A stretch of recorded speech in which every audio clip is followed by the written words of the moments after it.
Hi everybody, Pilar Arias here. Welcome to News Now special coverage of President Donald Trump's very first State of the Union. It is a very busy night there on Capitol Hill. You see a lot of traffic there arriving, eagerly awaiting to hear this speech. I am waiting for a political consultant to join me here on set.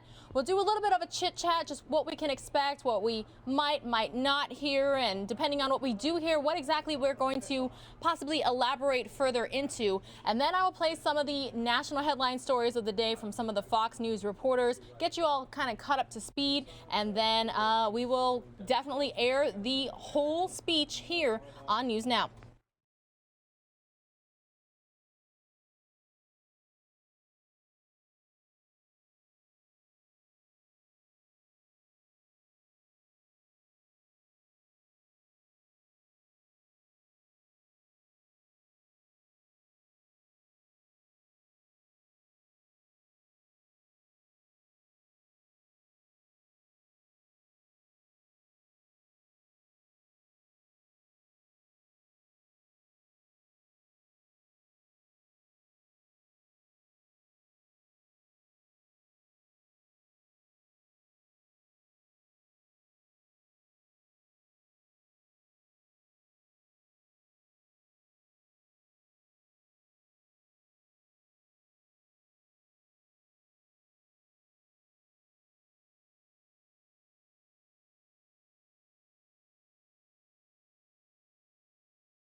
All right, everybody, while we are gearing up here, the special guest is about to tweet that he's going to be live here on News Now.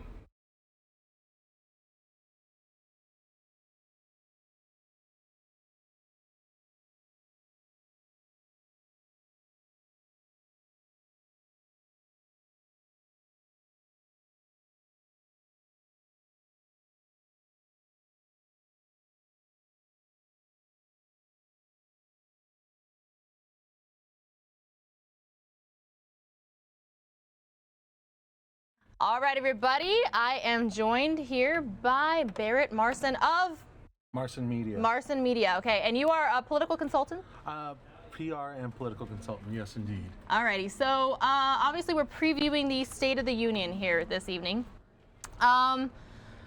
We have plenty of time to talk about this. What do you think we can expect? Well, if there's one thing that I know that we're going to hear about is how great of a job Donald Trump has done over the last year, basically making America great again. His slogan. Yes, he will definitely be talking about a Wall Street that is going gangbusters, 401ks that are looking great, new job announcements all the time, new pay increases or one-time bonuses that companies are giving out thanks to his tax cut that was just approved a month ago. So we're going to see him talk a lot about that. Border apprehensions are down, which means border crossings are down. You know, he's going to talk about his big, beautiful wall, I am sure. So we're going to hear a lot of the great things that he has done or that have been done. You know, you're speaking about the market, and it has been through the roof. It's been breaking records. We see tons of green when we pull up the Dow Jones Industrial daily here on News Now. But since yesterday, today, it's been down. It's been red. Sure, but 2 days. I mean, you're talking thousands of points that the Dow has gone up since he has taken over, and there has been an enthusiasm, both in the year that he has been president, actually the 14 months since he got elected, and since the tax cuts. I'm not going to say that it's a bubble on Wall Street, but it can't go up forever and always. Right. There has to be some down periods, but 2 days does not a trend make, Right. as we all know. 3 days, according to the New York Times, is a trend. So we currently have more than 200 people watching us on YouTube. When the president actually comes out for is it called a speech? Is it an address? Yes, it's an address to Congress and the nation, the State of the Union. It's written in the Constitution that they must make a State of the Union. And is it required to be an hour? Oh no, you can make it as short or as long as you want, but we know Donald Trump likes to talk a lot. So I'm sure he will stretch it out to maximize the time in prime time. Okay, so some of the major topics we're expecting to hear about: immigration. Congress is still working for a fix for Dreamers DACA. What do we think he could possibly touch on or say?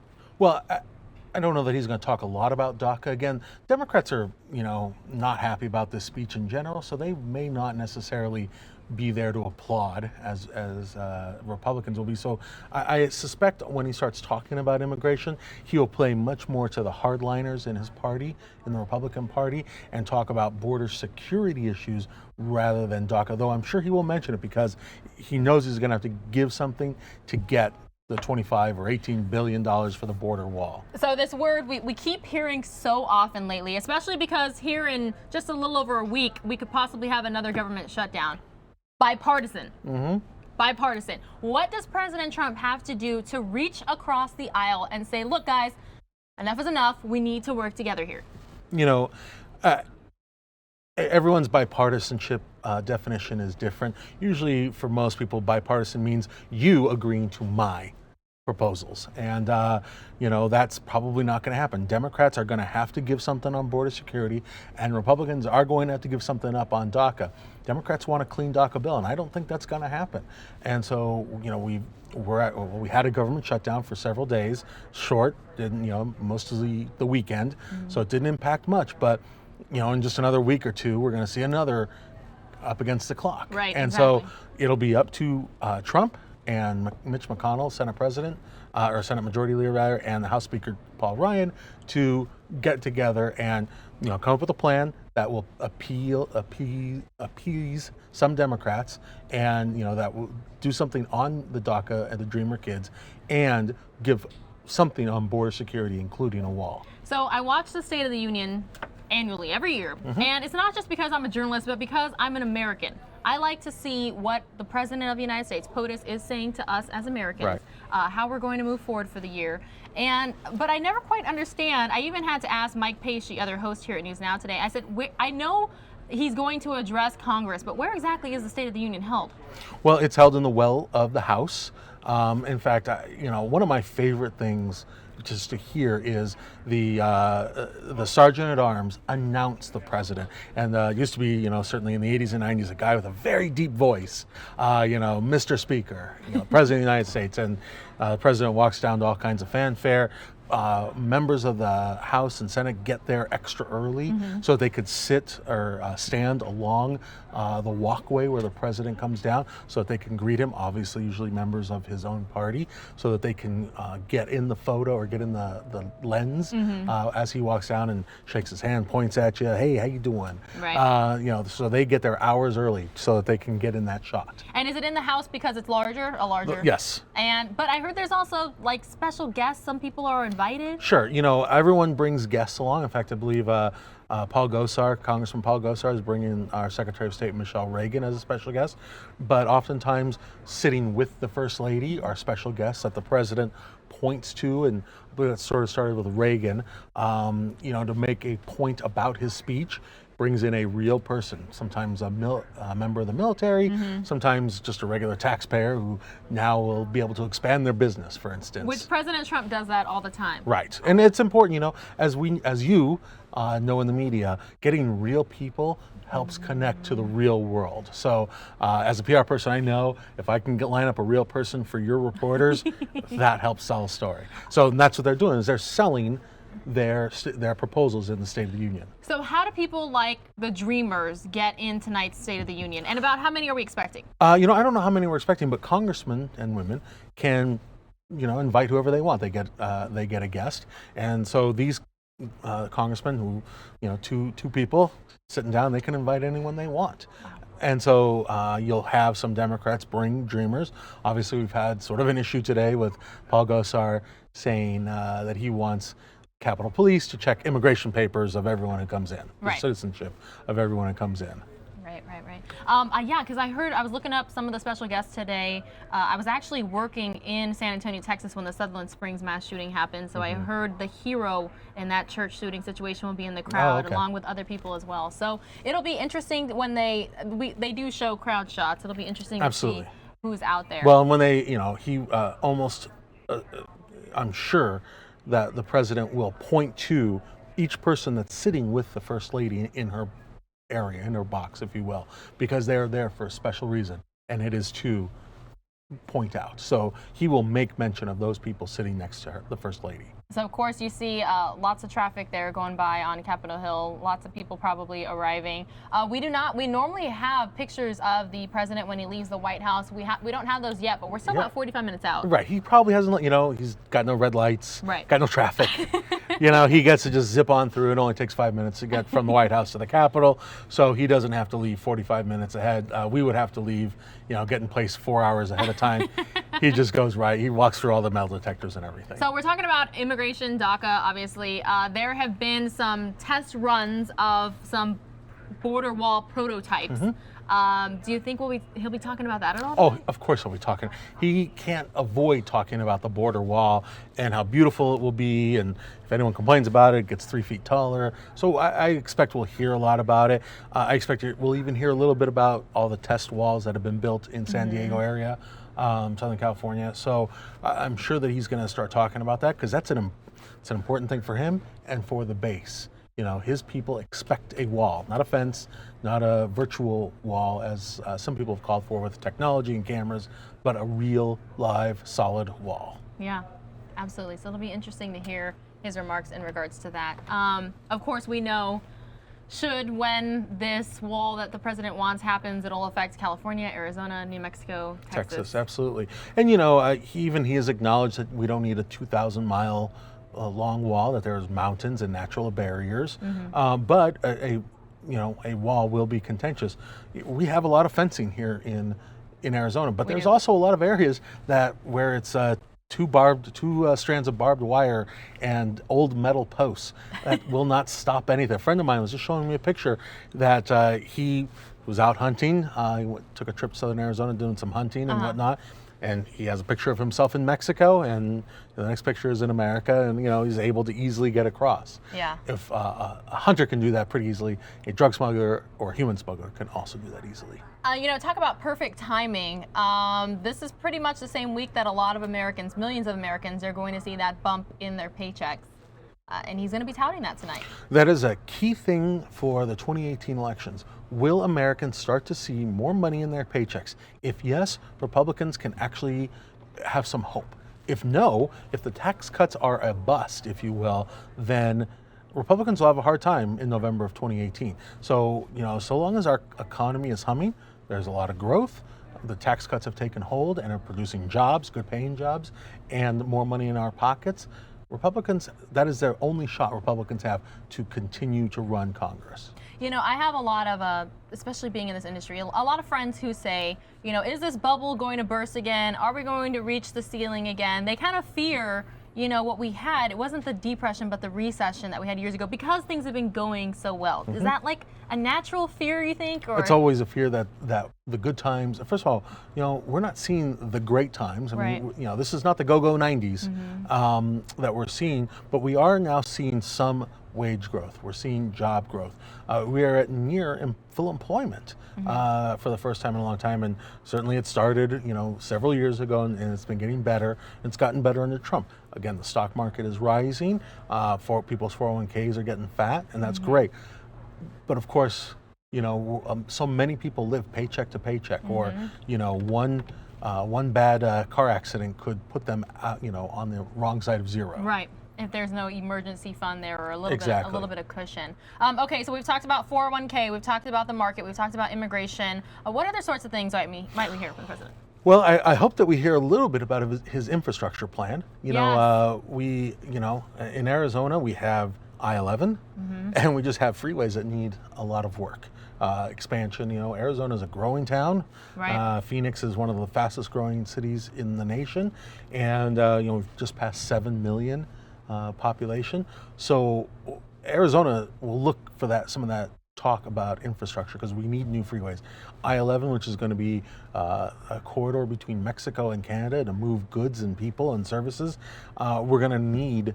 Hopefully, we'll get some detail on that, and hopefully, we can begin to really go from planning to actual construction in the next couple of years on that. So I believe I was reporting in Texas when this happened, but didn't we have off of Interstate 10 here in Arizona, wasn't there a bridge that collapsed or something? Well, we had a bridge that collapsed a couple, 3 years ago, yeah. I believe, and it was a small bridge, and I don't know that was, I never read the report as to the cause of that, but we do have, a lot of our bridges are in need of fixing, and so it'll be interesting to see if the president actually puts aside money for infrastructure, things like that. Again, he has often complained about our airports, and our airports aren't the great. Sky Harbor exempted, because that is one of the friendliest airports in the nation. But he complains often about LaGuardia and JFK, and those are the hubs for all kinds of international travel. Absolutely. Whenever Phoenicians want to go to Europe, we often go through JFK or LaGuardia. Yes, have to connect there on the East Coast. Yes. So those airports absolutely need improvement. I mean, it was LaGuardia just had, maybe it was JFK, just had a flood in part of the terminal that stranded thousands of people. So it's hopefully time that we start that. But is there going to be money for that, or is it just going to be some tax incentives? Is it going to be tax cuts for these kinds of businesses that will be the supplier of this? Will we have public-private partnerships like right. Toll roads? So I think we all need to see the details of his infrastructure plan. Hopefully he'll talk about that tonight. But also, along with that, they're very important discussions, of course. We need to improve our infrastructure, but at the same time, it's like nobody likes construction, or nobody likes the major airport that they go through, having terminals blocked off, or having cones, or having tape, so how do we continue to grow? And we keep touting this economy, and President Trump himself is saying, hey, America's open for business. Yeah, he was just at the World Economic Forum. I like to give this story, that in the city of Surprise, you had ADOT build a bridge over Grand Avenue. Grand Avenue, craziest streets in America, if you ask me, but it was always a difficult thing to traverse. They decided to build an overpass over Grand Avenue at Bell Road, and that created all kinds of traffic headaches for good 8, 9, 10 months. But now you go over it and it's great. And for the next 4 generations, that is going to be a great thing to have on your daily commute. So yes, there's always some pain when you start closing freeways and whatnot, but eventually it's going to be all worth that pain. Being in public relations, do you have any clue, any sort of numbers as to how many Americans, not just Americans, how many people worldwide will be tuning into this State of the Union? I have not seen I don't remember previous accounts, but it is absolutely a highly watched event. People on the networks, people on CNN and Fox News, and people on their phones. They like watch. us. They still watch it. They will watch it on their phones. They will watch it on their. If they still have cable, they'll watch it on there. So it is well watched event that few political events still capture. Right. So. And here on News Now, we have a worldwide audience, by the way. I don't know if you know our reach. We have people in the UK watching, in Germany, in Poland, in Switzerland, everywhere. So we certainly appreciate if you're in one of those countries on the other side of the world there and you're staying up late with us here at News Now to watch this.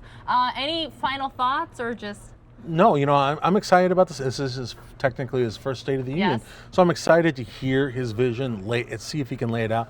He's when he's on teleprompter, if he stays on teleprompter, he's a very good speech maker. Yes.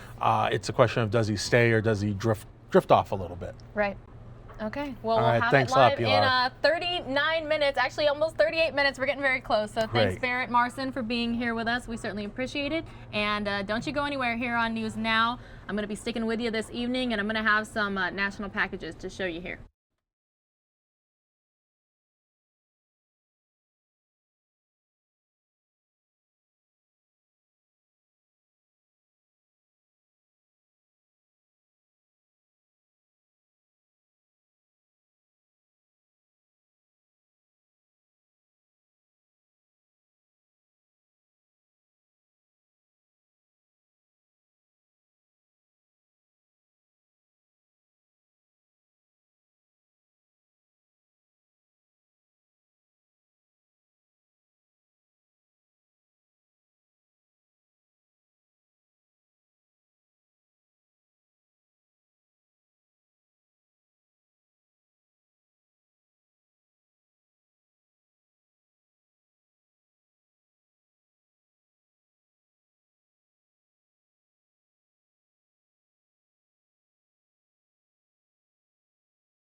All right, everybody. Thanks so much for sticking with us here on News Now. And jumping ship, is that the right word to say? Because we were on our default stream and y'all followed us over here. So certainly happy to have that circumstance. Sorry, guys, the microphone is echoing here a little bit. Anyway, I just wanted to say thanks for being with us and thanks for switching channels. So what do you think about my chat with Barrett Marson? I wasn't able to see a lot of your comments there while I was chatting with Barrett because, the expansive set here, right? I got my 4 monitors and all that jazz. So pull up the different camera views so you all can see again exactly what we're talking about. Here we go. Here's camera 2. Hi, nice to see you all. The expansive set here, you can see there's a couple monitors in front of me here you don't see, but you see monitors 3 and 4. And then I have a couple keyboards and a lot of buttons that I'm capable of pressing up here. And then of course we have camera 3. Hi everybody, different angle here. So let me know. Now I can actually pay attention to the chat and see what you all are saying and keep up with the comments here. What is it you are looking forward to hearing about tonight? Myself and Barrett, we talked about immigration, border wall, border security, tax reform, 401ks, higher paychecks. Just let me know, what are you expecting to hear? What are you wanting to hear? What do you think you're going to hear? A lot of you asking some questions here on the News Now chat. 300 of you watching now, and we're still more than a half hour away from this address.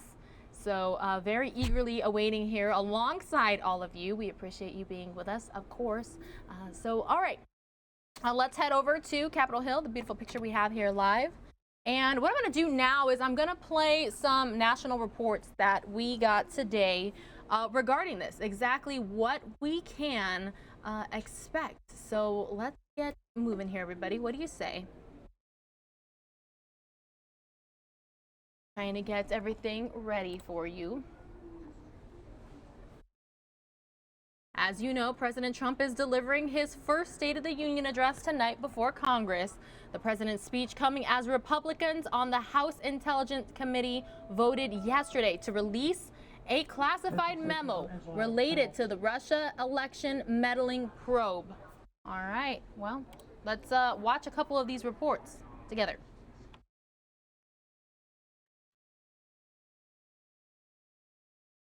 Mr. President, have you been told that McCabe is resigning? Thank you. Thank you.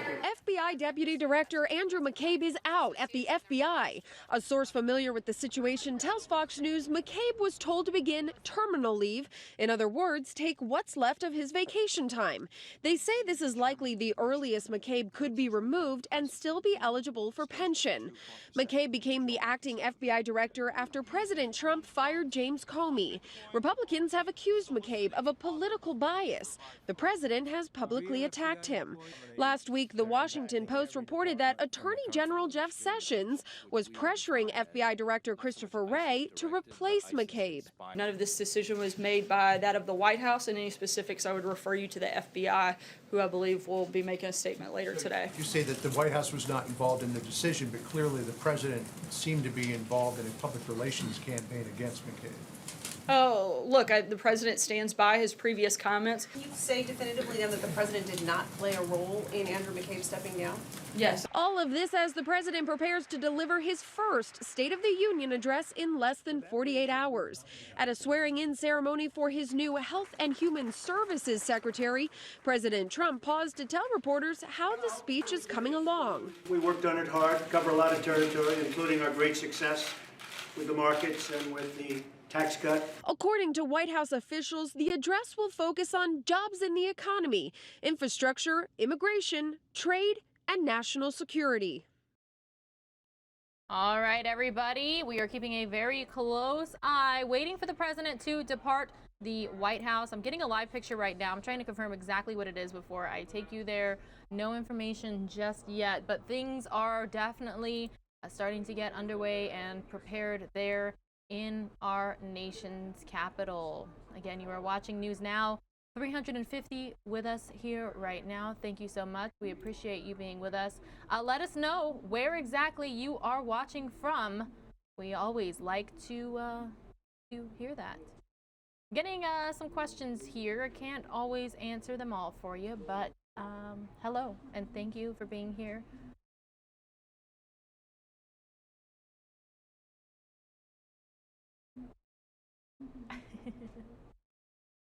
Someone's saying I lost my blanket. I still have it here on the set, everybody. All right, I have a couple more stories to show you here while we wait for the president to depart the White House and do the State of the Union address. So let's watch a couple others. What do you say? Including one in particular about immigration. Definitely a topic we are expecting to hear the president speak about tonight. Day for the president. The White House said as of this afternoon, President Trump was still busy making changes and reviewing his speech. Tonight, he has the chance to address the American people directly and for as long as he'd like. My fellow Americans.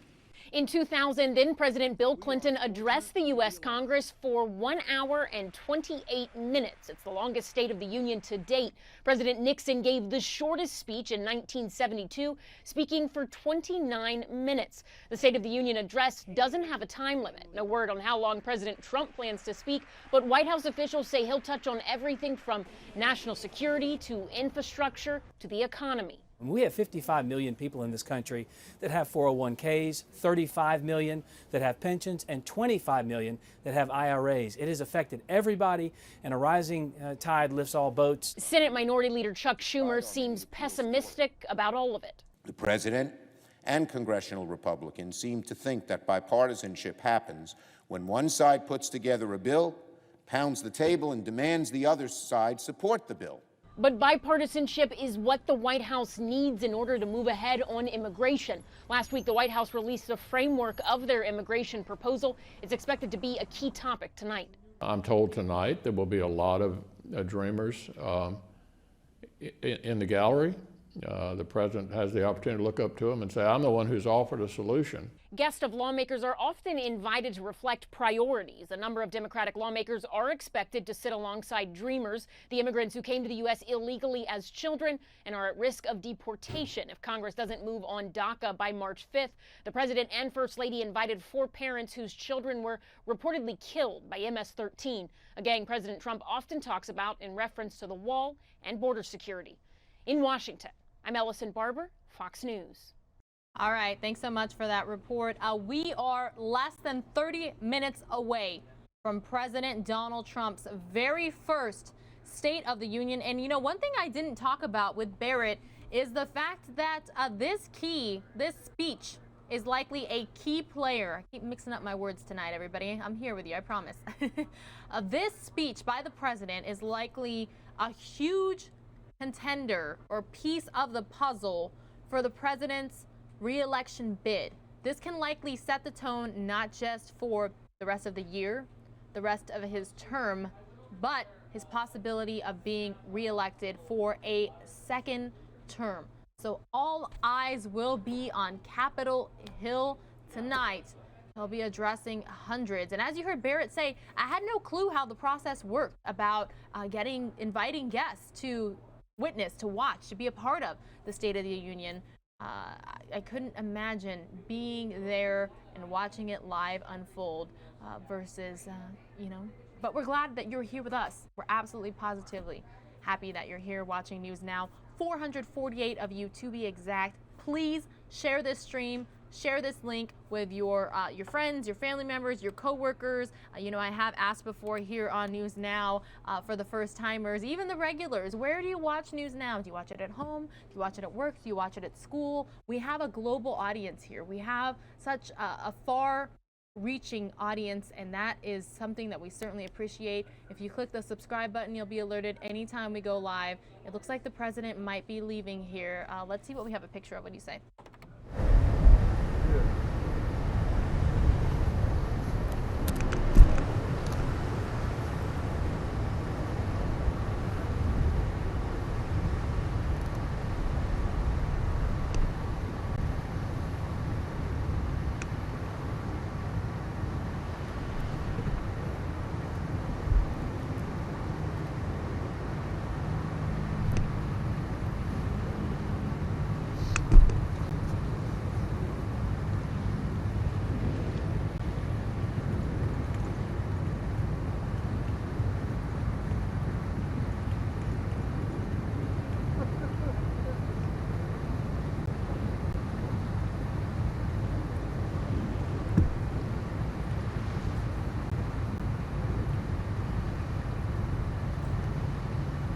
All right, everybody, we are thinking that we might be seeing President Trump himself here, leaving the White House and heading to Capitol Hill to make his State of the Union address. We are less than 30 minutes away.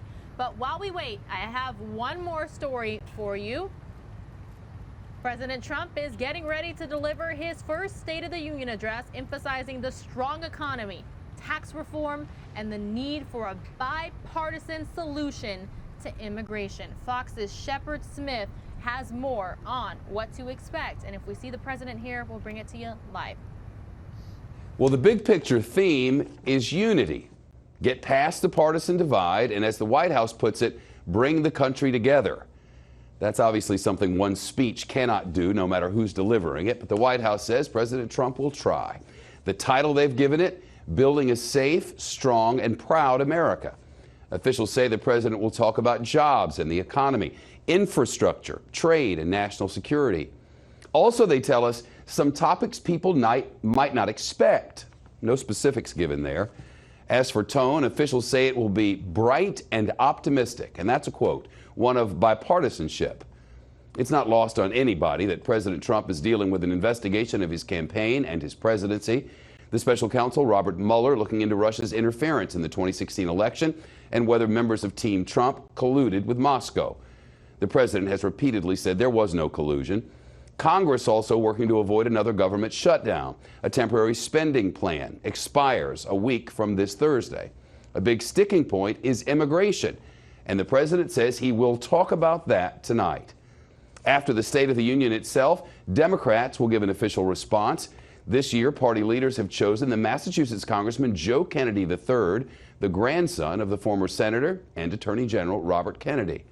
We'll bring you both speeches live starting at 9 Eastern, 6 Pacific on this Fox station.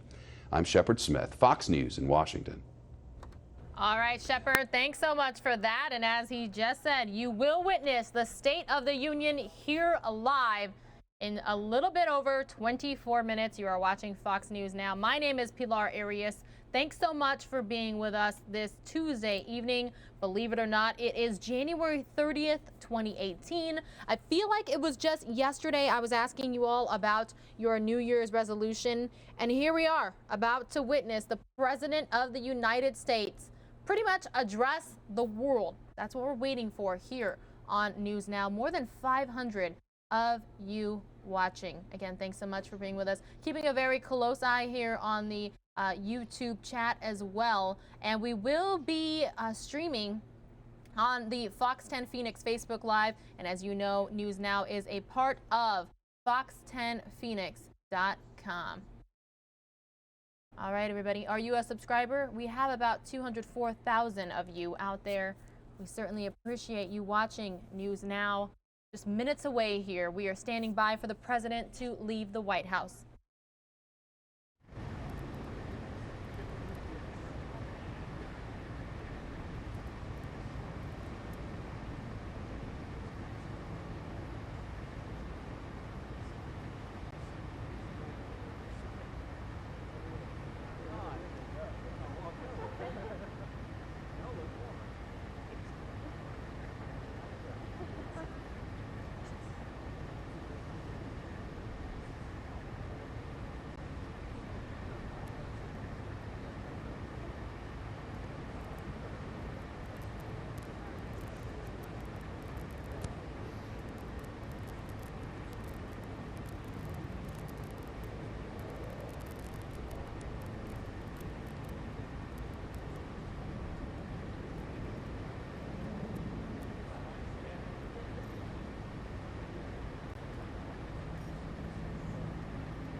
While we wait for the president to depart the White House, just want to let you all know that I will be tweeting on the Fox 10 News Now Twitter page. So that is at Fox FOX 10 News NEWS Now NOW. And keeping a very close eye on this. We have some very cool pictures coming out of our nation's capital right now, including this one. Take a look really quickly here. Make sure there's no audio up. Look at that. It's like a panning, moving picture. It is so cool, everyone. I am so happy to be sharing this moment this night with you all. Let's make history. Let's all join the discussion. Let's all chat about this together. What do you say? Again, you are watching News Now.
All right, everybody, here he comes. It looks like here he comes, President of the United States, heading to Capitol Hill.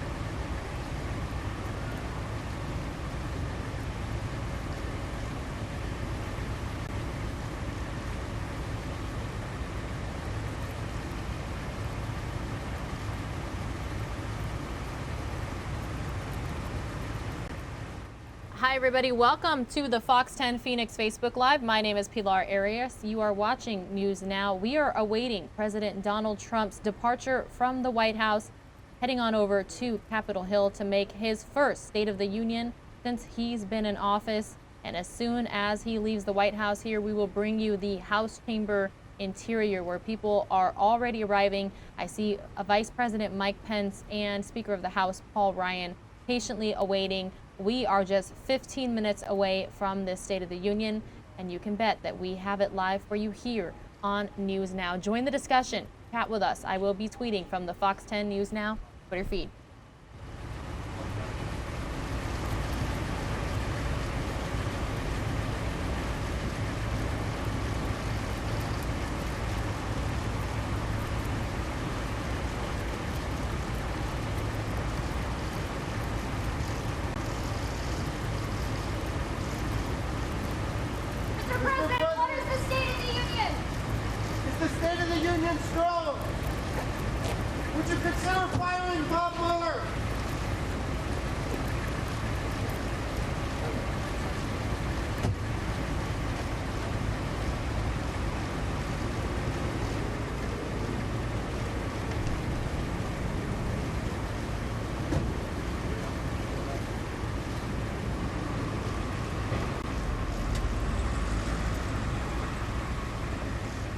And there he goes. President Donald Trump waves to the media as he heads for Capitol Hill to make his State of the Union in front of Congress and other special guests.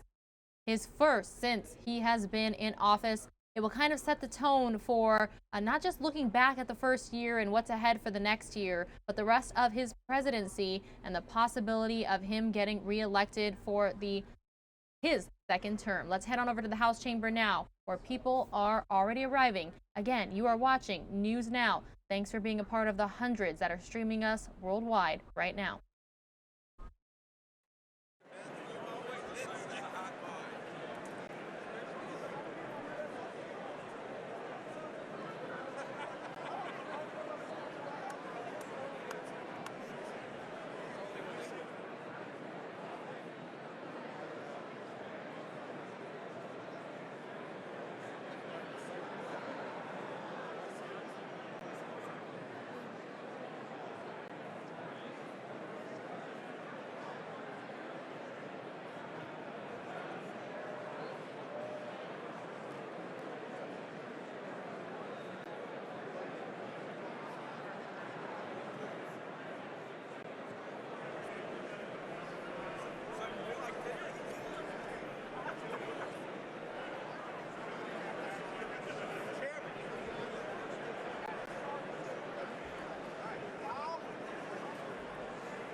All right, everybody, and once the president arrives here on Capitol Hill, we will bring you that live as well on News Now. This is what we do Monday through Friday. We bring you live breaking news streams as they are happening.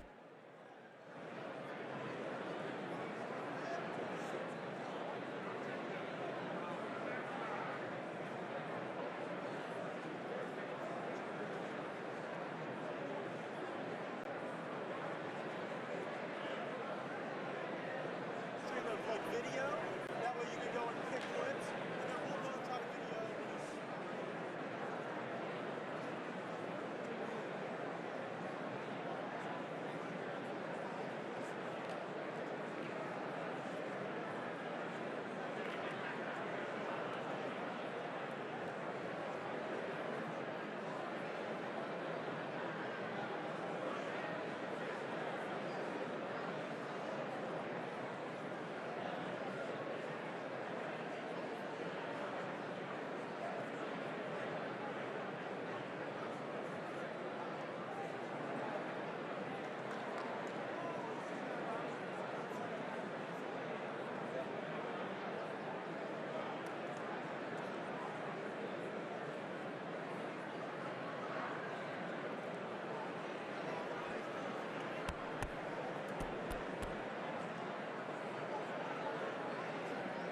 the Dean of the Diplomatic Corps.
All right, everybody, here is President Donald Trump arriving on Capitol Hill.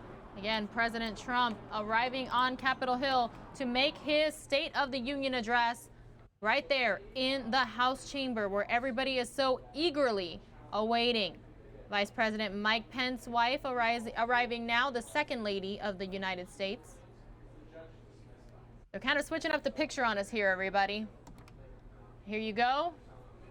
Definitely, of course, a lot of security following alongside the president to make sure that he gets there safely. We have a picture right up there in front to see when he gets there. Again, you are watching News Now. About 800 of you watching now on the Fox 10 Phoenix Facebook Live. More than 1,200 watching on our YouTube stream. This is News Now. If this is your first time here, welcome. Please do us a favor and click the subscribe button. You'll be alerted anytime we go live. I'm going to switch the picture here.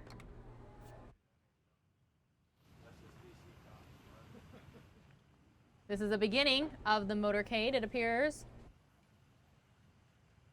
Giving us a couple different pictures here at News Now.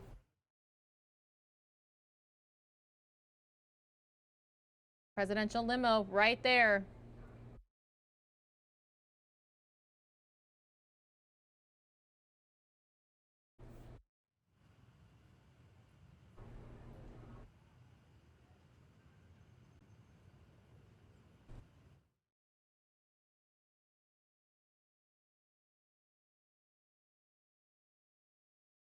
The president just moments away, less than 8 minutes until the State of the Union is expected to begin. Again, you are watching News Now. Clicking subscribe alerts you anytime we go live.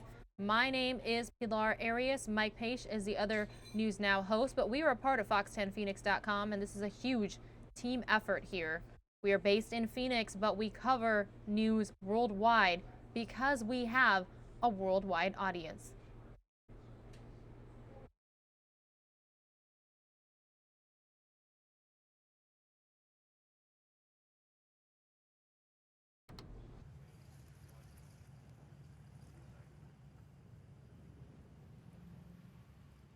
Lots of people lining the streets there in Washington, D.C. to see this all happen. We're making history here. Be a part of the discussion. Tweet alongside us. Lots of people talking now on our YouTube chat as well as the Fox 10 Phoenix Facebook Live. Again, you're watching News Now. This is live. Thanks so much for being with us.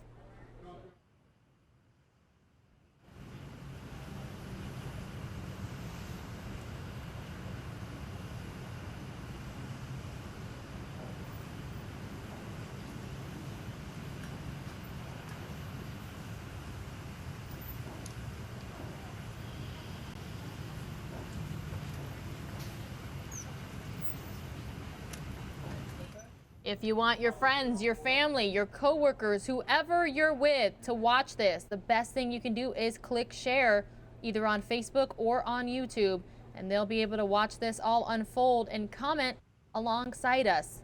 What are you all expecting to hear tonight? What would you like to hear tonight?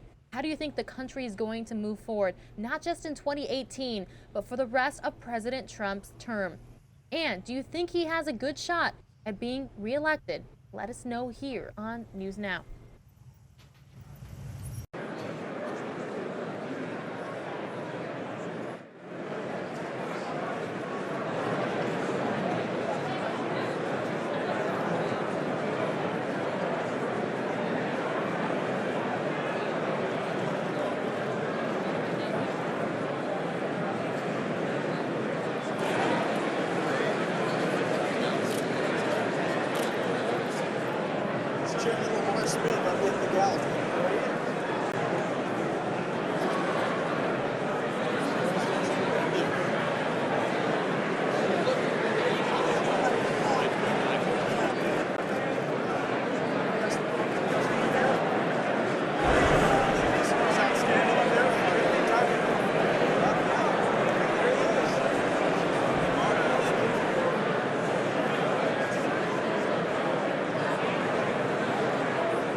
More than 1,500 of you watching on the News Now stream. Really appreciate you all being with us. And more than 800 watching on Fox 10 Phoenix Facebook Live. Welcome. We have several cameras there in the House chamber, and we will switch out the pictures as they are available to us.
First Lady Melania Trump making her appearance there in the House chamber, getting a big round of applause.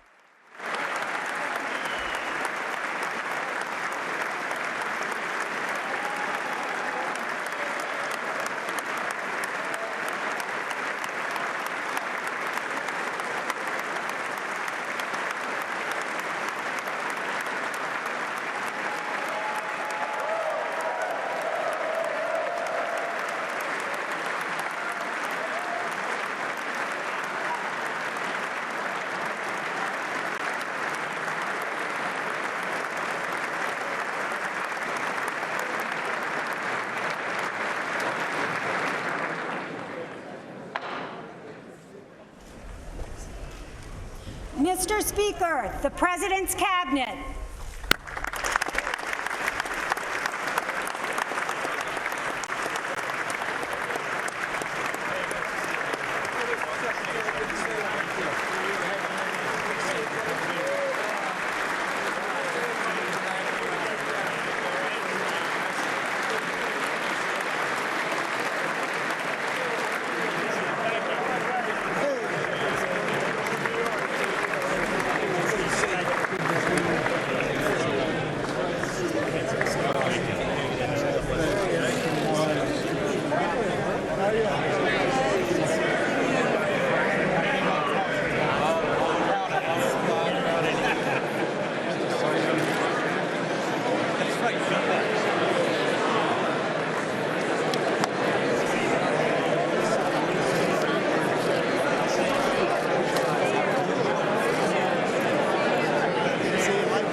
All right, everybody, this State of the Union address by President Donald Trump himself should be starting here any moment. But you see everybody arriving there in the House chamber.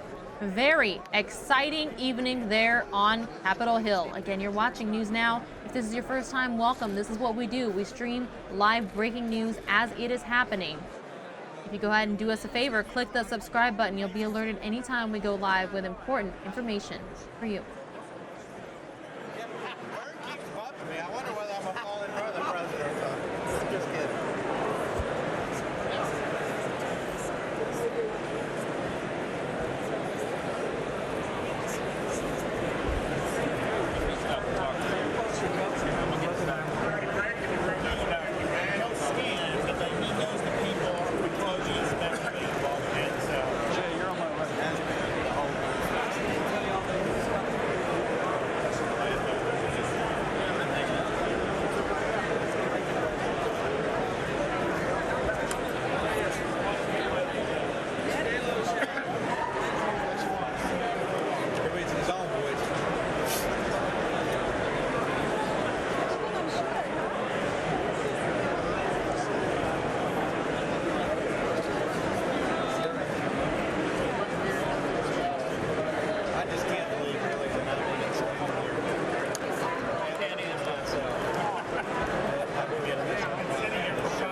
most photogenic?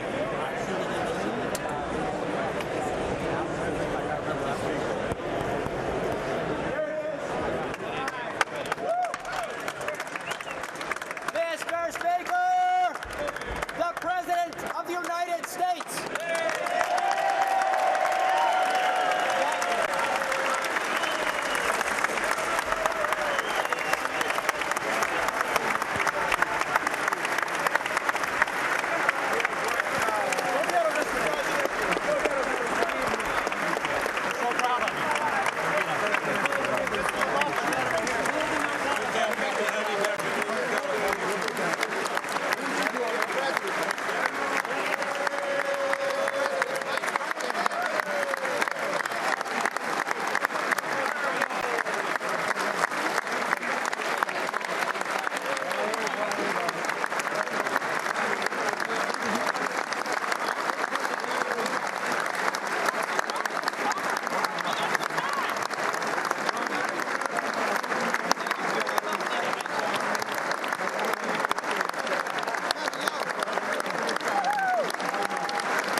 Members of Congress, I have the high privilege and the distinct honor of presenting to you the President of the United States.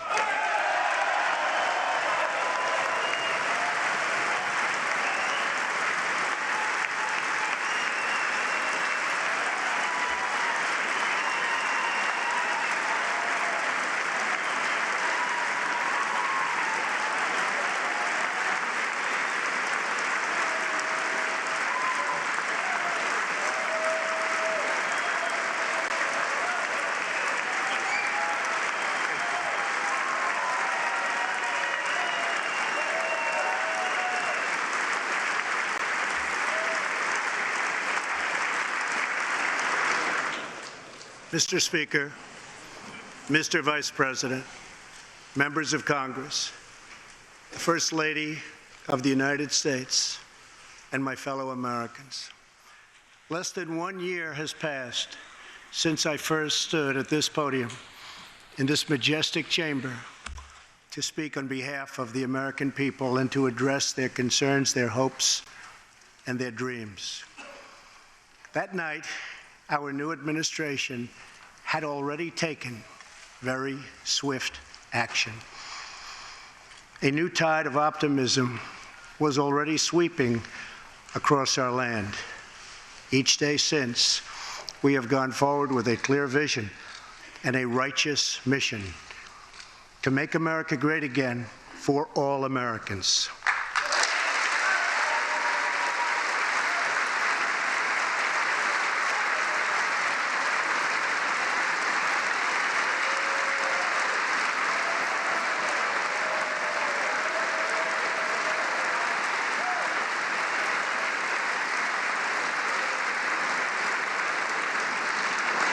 Over the last year, we have made incredible progress and achieved extraordinary success. We have faced challenges we expected and others we could never have imagined. We have shared in the heights of victory and the pains of hardship. We have endured floods and fires and storms. But through it all, we have seen the beauty of America's soul and the steel in America's spine. Each test has forged new American heroes to remind us who we are and show us what we can be. We saw the volunteers of the Cajun Navy racing to the rescue with their fishing boats to save people in the aftermath of a totally devastating hurricane. We saw strangers shielding strangers from a hail of gunfire on the Las Vegas Strip. We heard tales of Americans like Coast Guard Petty Officer Ashley Leopard, who is here tonight in the gallery with Melania.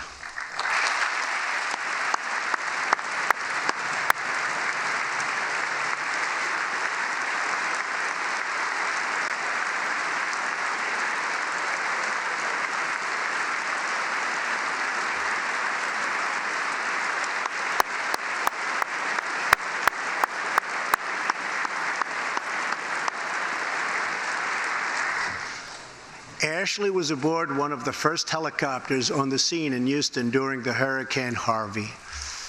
Through 18 hours of wind and rain, Ashley braved live power lines and deep water to help save more than 40 lives. Ashley, we all thank you. Thank you very much.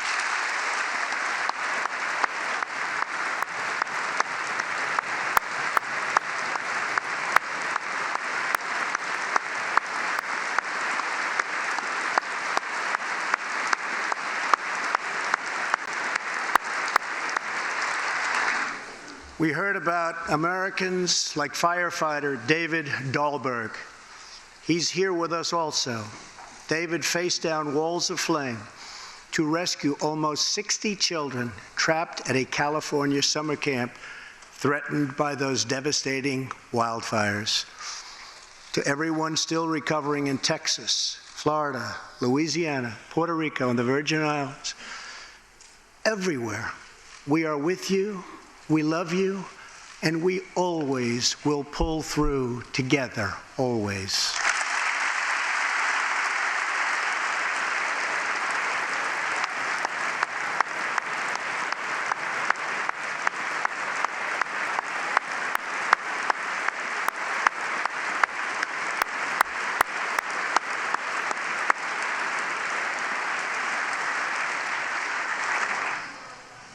Thank you to David and the brave people of California. Thank you very much, David.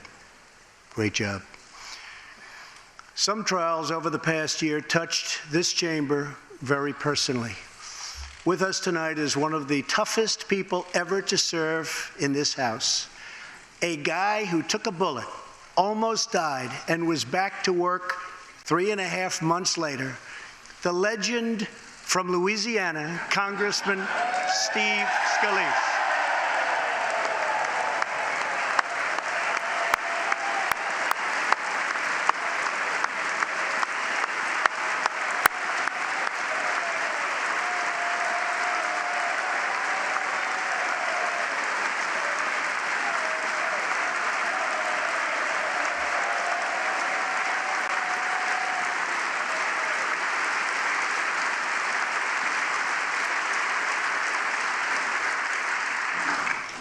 I think they like you, Steve.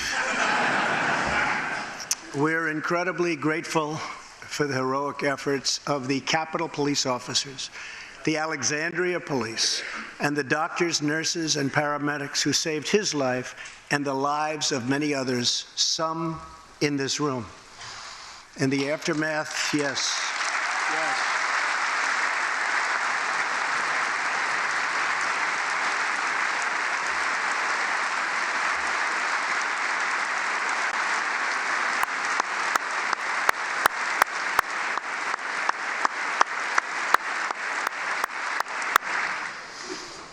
In the aftermath of that terrible shooting, we came together, not as Republicans or Democrats, but as representatives of the people.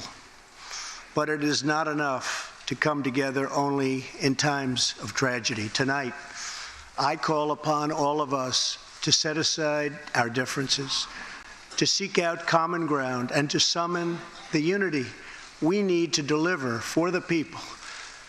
This is really the key. These are the people we were elected to serve.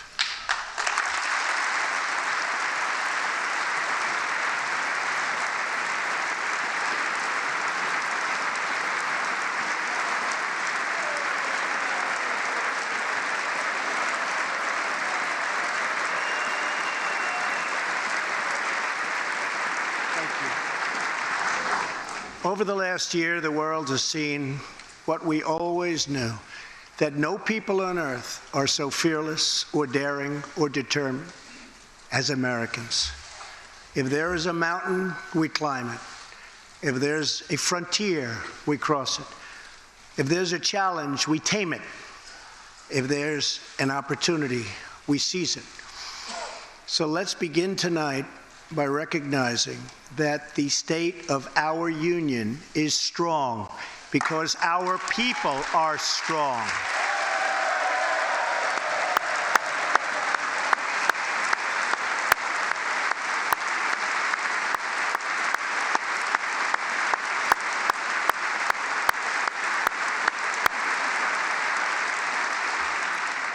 And together we are building a safe, strong, and proud America.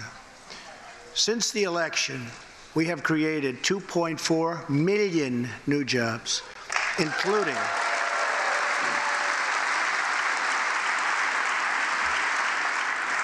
including 200,000 new jobs in manufacturing alone. Tremendous numbers. After years and years of wage stagnation, we are finally seeing rising wages.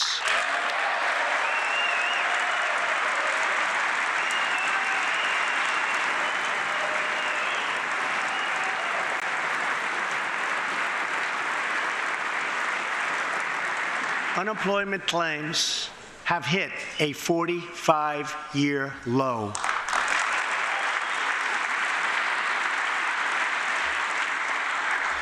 And something I'm very proud of, African American unemployment stands at the lowest rate ever recorded.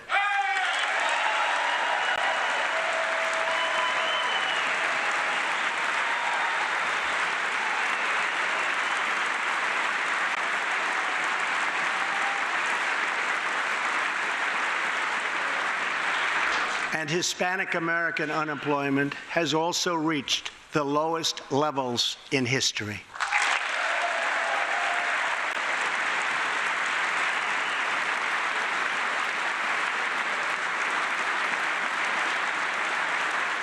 Small business confidence is at an all-time high.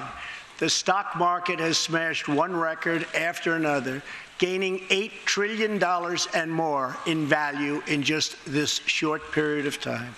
The great news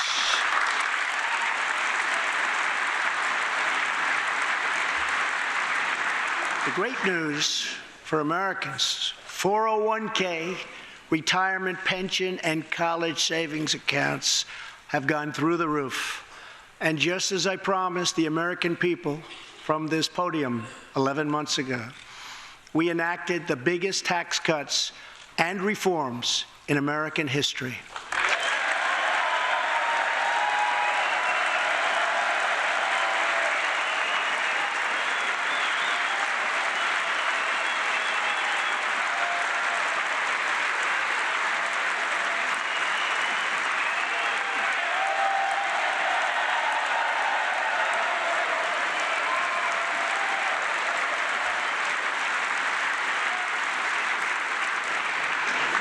Our massive tax cuts provide tremendous relief for the middle class and small business.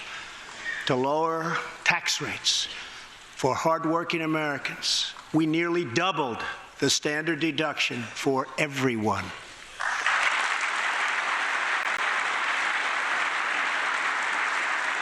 Now the first $24,000 earned by a married couple is completely tax-free.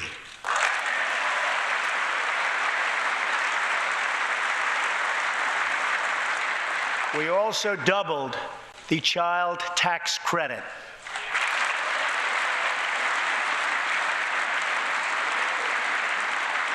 A typical family of four making $75,000 will see their tax bill reduced by $2,000, slashing their tax bill in half.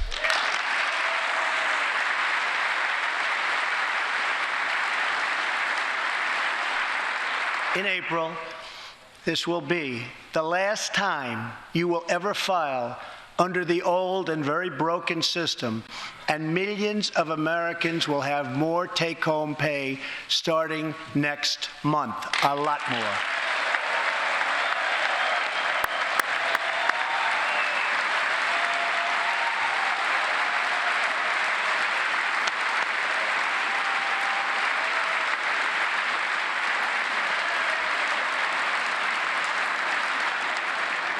We eliminated an especially cruel tax that fell mostly on Americans making less than $50,000 a year, forcing them to pay tremendous penalties simply because they couldn't afford government-ordered health plans.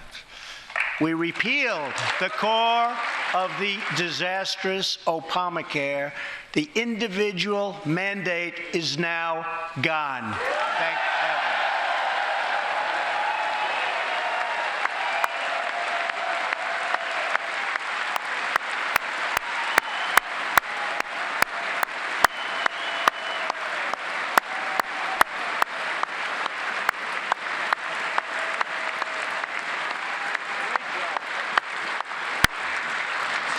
We slashed the business tax rate from 35% all the way down to 21%, so American companies can compete and win against anyone else anywhere in the world.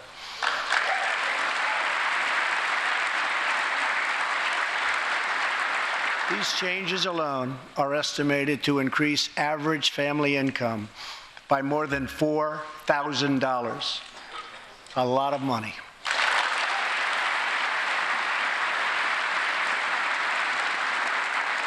Small businesses have also received a massive tax cut and can now deduct 20% of their business income.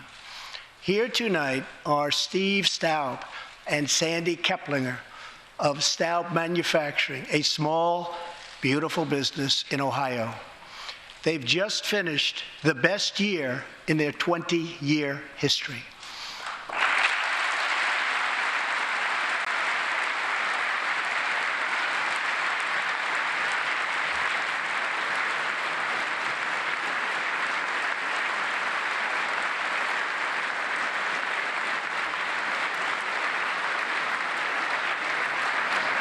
Because of tax reform, they are handing out raises, hiring an additional 14 people, and expanding into the building next door.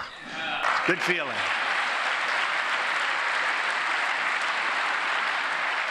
One of Staub's employees, Corey Adams, is also with us tonight.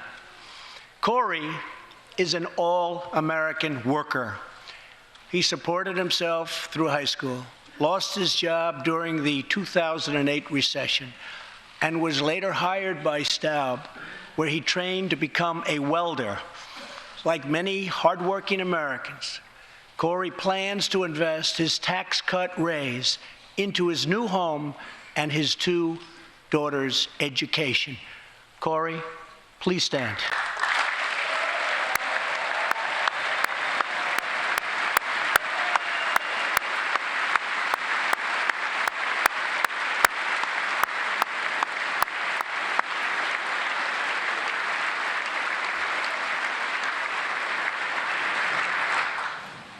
and he's a great welder. I was told that by the man that owns that company that's doing so well. So congratulations, Corey. Since we passed tax cuts, roughly 3 million workers have already gotten tax cut bonuses, many of them thousands and thousands of dollars per worker, and it's getting more every month, every week. Apple has just announced it plans to invest a total of $350 billion in America and hire another 20,000 workers.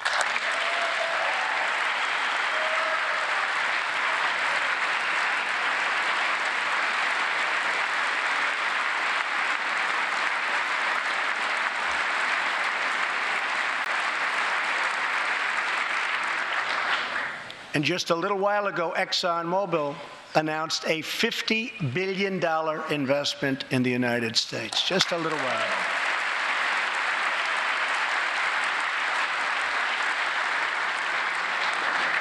This, in fact, is our new American moment. There has never been a better time to start living the American dream. So to every citizen watching at home tonight, no matter where you've been or where you've come from, this is your time. If you work hard, if you believe in yourself, if you believe in America, then you can dream anything. You can be anything.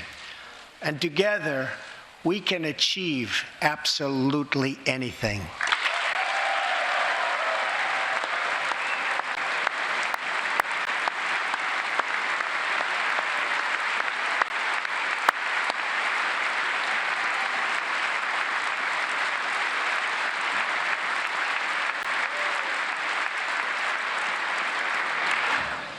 Tonight, I want to talk about what kind of future we're going to have and what kind of a nation we're going to be.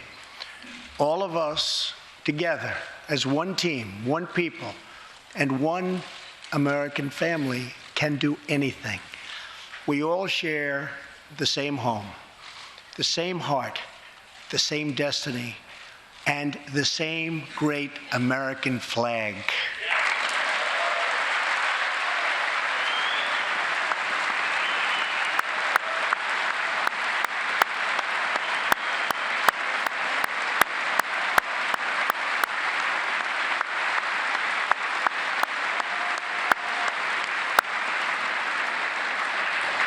Together, we are rediscovering the American way. In America, we know that faith and family, not government and bureaucracy, are the center of American life. The motto is, "In God we trust."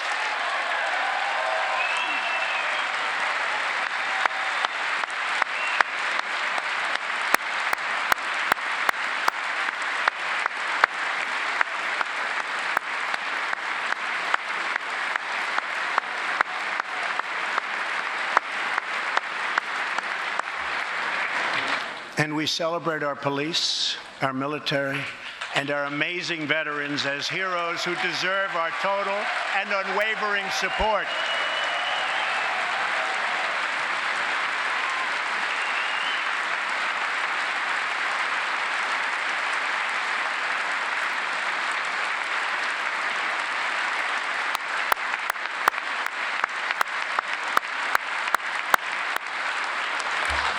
Here tonight is Preston Sharp, a 12-year-old boy from Redding, California, who noticed that veterans' graves were not marked with flags on Veterans Day.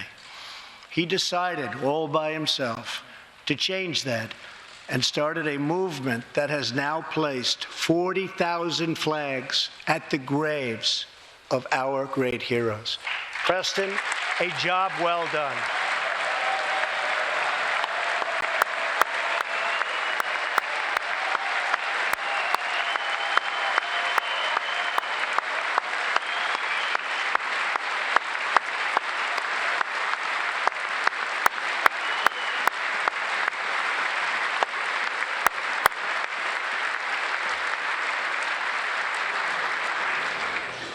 Young patriots like Preston teach all of us about our civic duty as Americans. And I met Preston a little while ago, and he is something very special that I can tell you. Great future. Thank you very much for all you've done, Preston. Thank you very much.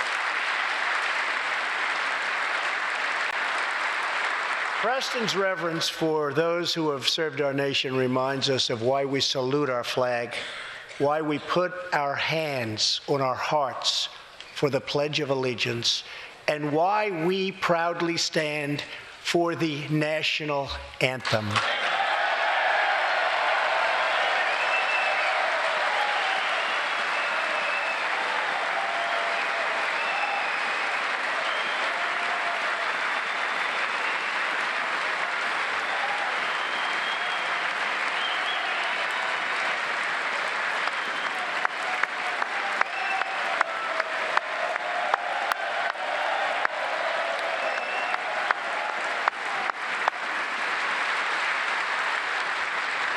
Americans love their country, and they deserve a government that shows them the same love and loyalty in return.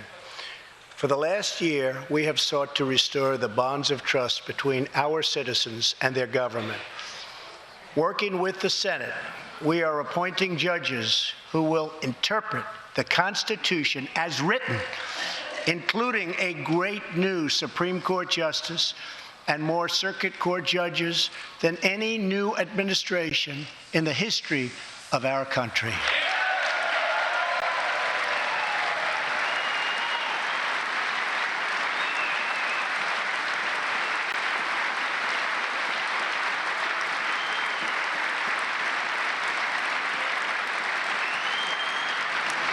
We are totally defending our Second Amendment and have taken historic actions to protect religious liberty.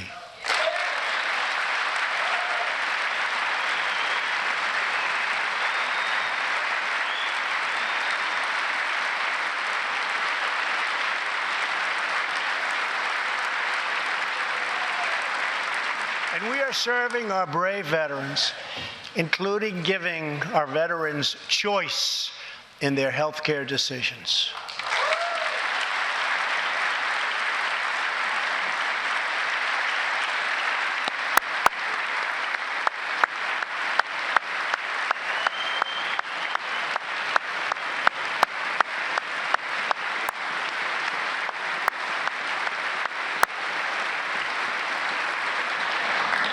Last year, Congress also passed, and I signed, the landmark VA Accountability Act.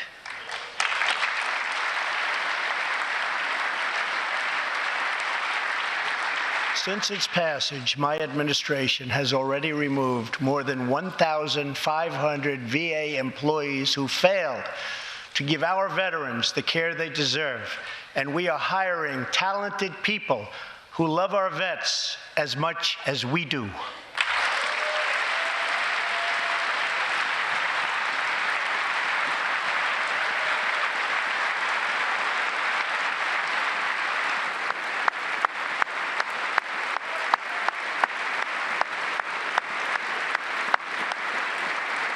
And I will not stop until our veterans are properly taken care of, which has been my promise to them from the very beginning of this great journey.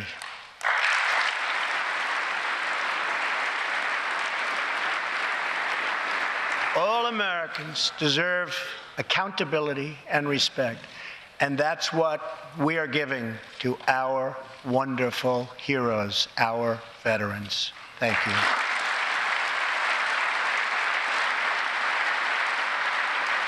So tonight I call on Congress to empower every cabinet secretary with the authority to reward good workers and to remove federal employees who undermine the public trust or fail the American people.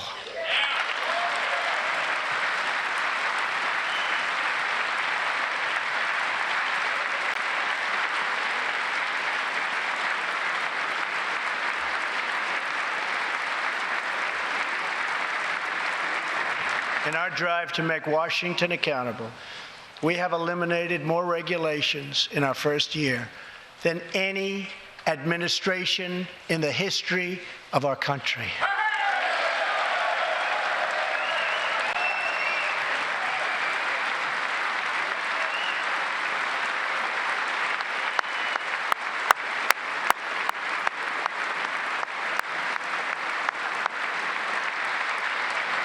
We have ended the war on American energy, and we have ended the war on beautiful, clean coal.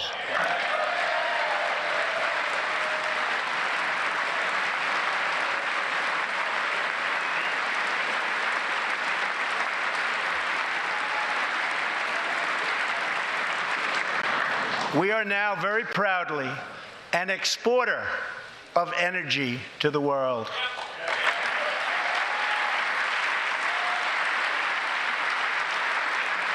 In Detroit, I halted government mandates that crippled America's great, beautiful auto workers so that we can get Motor City revving its engines again, and that's what's happening.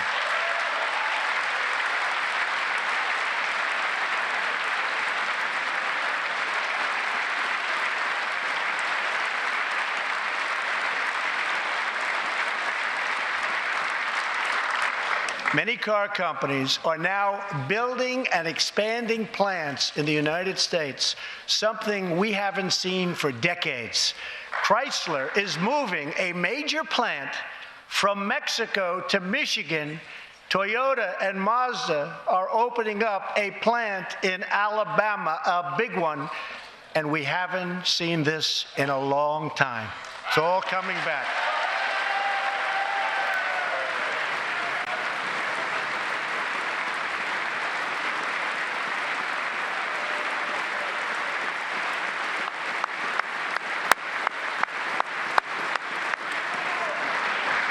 Very soon, auto plants and other plants will be opening up all over our country.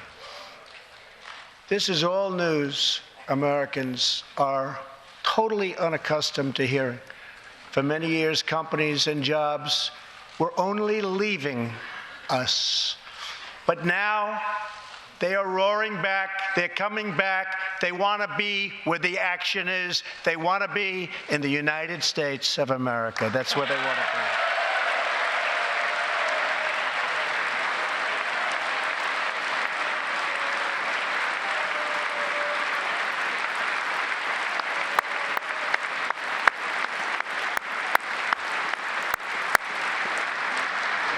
Exciting progress is happening every single day. To speed access to breakthrough cures and affordable generic drugs, last year, the FDA approved more new and generic drugs and medical devices than ever before in our country's history.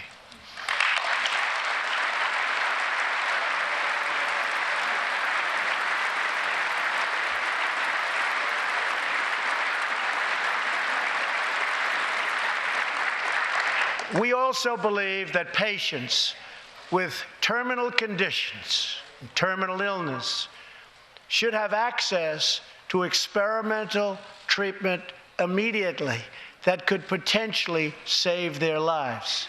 People who are terminally ill should not have to go from country to country to seek a cure. I want to give them a chance right here at home. It's time for Congress to give these wonderful, incredible Americans the right to try.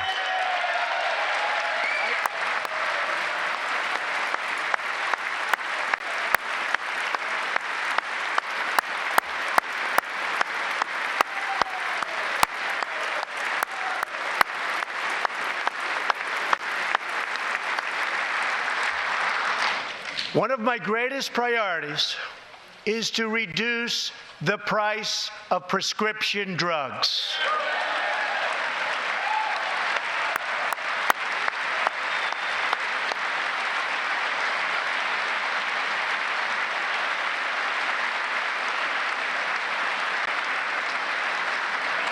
In many other countries, these drugs cost far less than what we pay in the United States, and it's very, very unfair.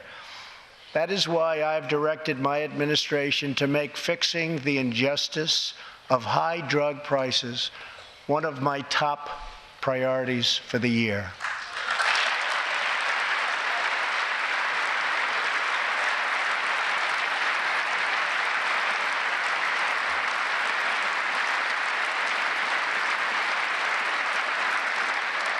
and prices will come down substantially. Watch. America has also finally turned the page on decades of unfair trade deals that sacrificed our prosperity and shipped away our companies, our jobs, and our wealth. Our nation has lost its wealth, but we're getting it back so fast. The era of economic surrender is totally over. From now on, we expect trading relationships to be fair and, very importantly, reciprocal.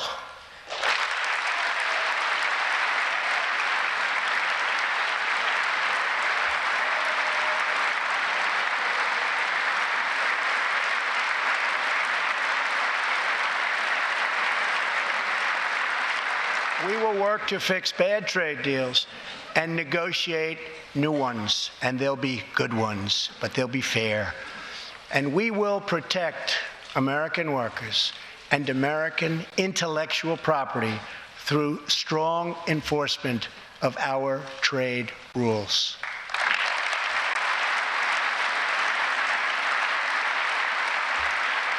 As we rebuild our industries, it is also time to rebuild our crumbling infrastructure.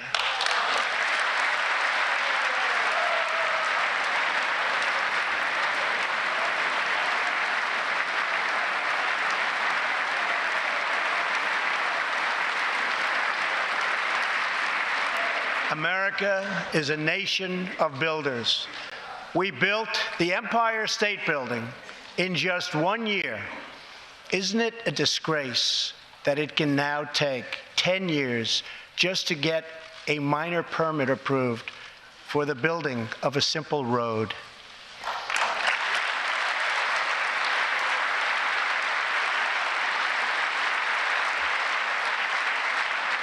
I am asking both parties to come together to give us safe, fast, reliable, and modern infrastructure that our economy needs and our people deserve.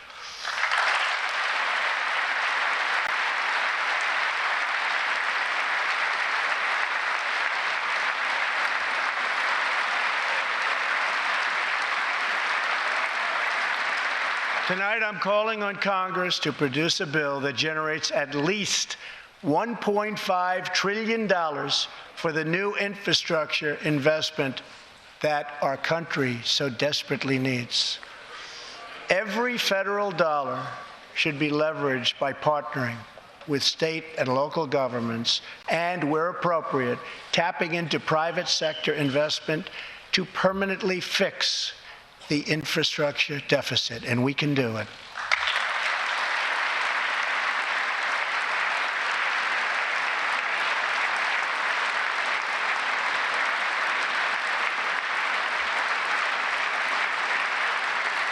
Any bill must also streamline the permitting and approval process, getting it down to no more than 2 years and perhaps even 1.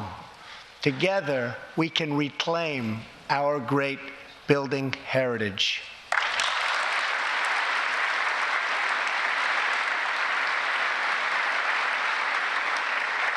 We will build gleaming new roads, bridges, highways, railways, and waterways all across our land. And we will do it with American heart, American hands, and American grit.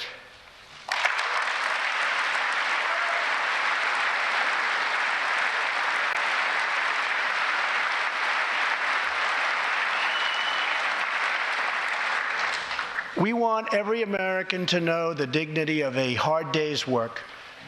We want every child to be safe in their home at night.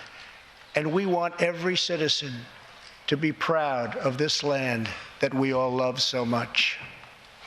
We can lift our citizens from welfare to work, from dependence to independence, and from poverty to prosperity.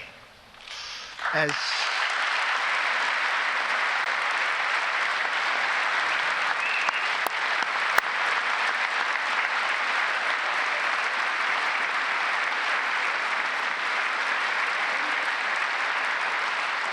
tax cuts create new jobs. Let's invest in workforce development, and let's invest in job training, which we need so badly.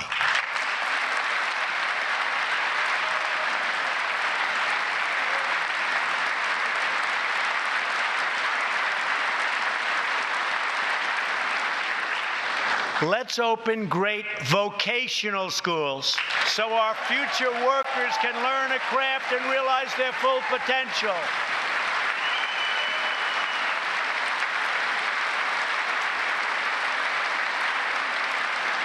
And let's support working families by supporting paid family leave.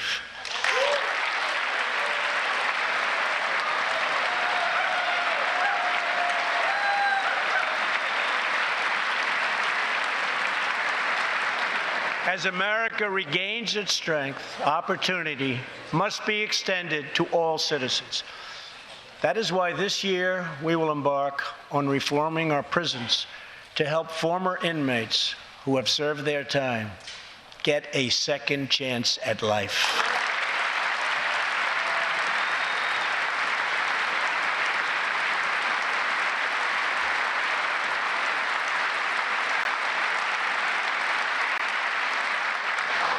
Struggling communities, especially immigrant communities, will also be helped by immigration policies that focus on the best interests of American workers and American families. For decades, open borders have allowed drugs and gangs to pour into our most vulnerable communities. They've allowed millions of low-wage workers to compete for jobs and wages against the poorest Americans. Most tragically, they have caused the loss of many innocent lives. Here tonight are two fathers and two mothers, Evelyn Rodriguez, Freddie Cuevas, Elizabeth Alvarado, and Robert Mickens. Their two teenage daughters, Kayla Cuevas and Nisa Mickens, were close friends on Long Island. But in September 2016, on the eve of Nisa's 16th birthday, such a happy time it should have been, neither of them came home. These two precious girls were brutally murdered while walking together in their hometown. 6 members of the savage MS-13 gang have been charged with Kayla and Nisa's murders. Many of these gang members took advantage of glaring loopholes in our laws to enter the country as illegal, unaccompanied alien minors and wound up in Kayla and Nisa's high school. Evelyn, Elizabeth, Freddie, and Robert, tonight everyone in this chamber is praying for you. Everyone in America is grieving for you. Please stand. Thank you very much.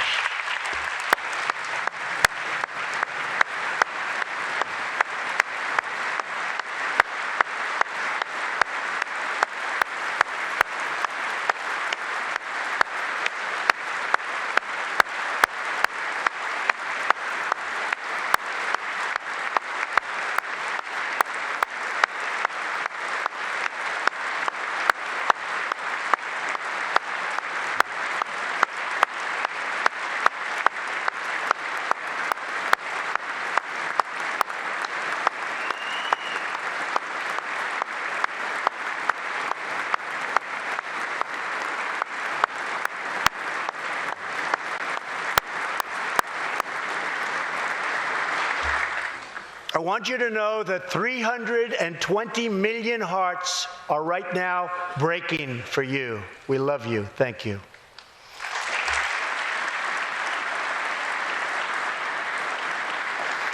While we cannot imagine the depths of that kind of sorrow, we can make sure that other families never have to endure this kind of pain. Tonight I am calling on Congress to finally close the deadly loopholes that have allowed MS-13 and other criminal gangs to break into our country. We have proposed new legislation that will fix our immigration laws and support our ICE and Border Patrol agents. These are great people. These are great, great people that work so hard in the midst of such danger, so that this can never happen again.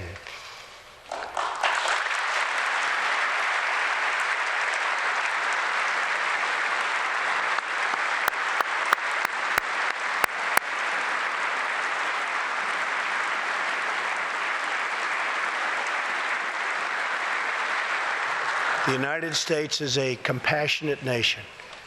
We are proud that we do more than any other country anywhere in the world to help the needy, the struggling, and the underprivileged all over the world.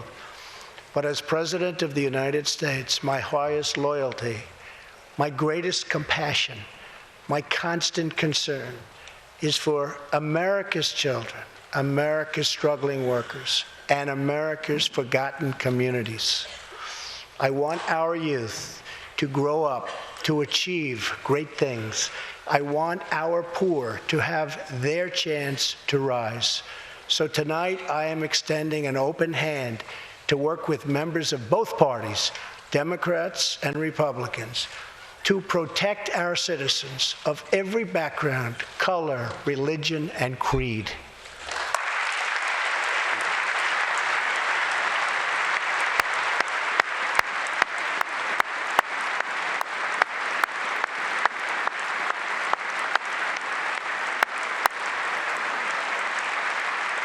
My duty, and the sacred duty of every elected official in this chamber, is to defend Americans, to protect their safety, their families, their communities, and their right to the American dream. Because Americans are dreamers too.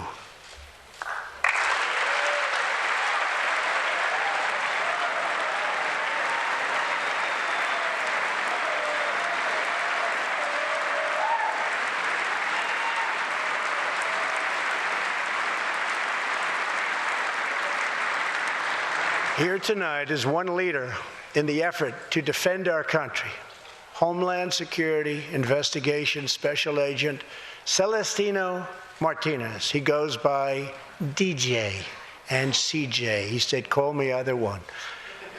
So we'll call you CJ. Served 15 years in the Air Force before becoming an ICE agent and spending the last 15 years fighting gang violence and getting dangerous criminals off of our streets. Tough job. At one point, MS-13 leaders ordered CJ's murder, and they wanted it to happen quickly. But he did not cave to threats or to fear. Last May, he commanded an operation to track down gang members on Long Island. His team has arrested nearly 400, including more than 220 MS-13 gang members. And I have to tell you what the Border Patrol and ICE have done. We have sent thousands and thousands and thousands of MS-13 horrible people out of this country or into our prisons. So I just want to congratulate you, CJ. You're a brave guy. Thank you very much.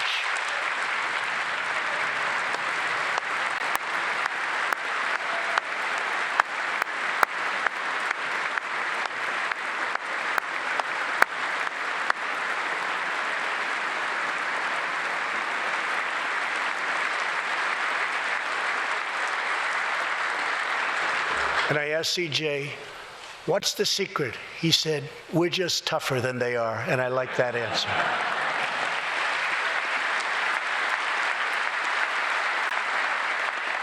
Now let's get Congress to send you, and all of the people in this great chamber have to do it. We have no choice.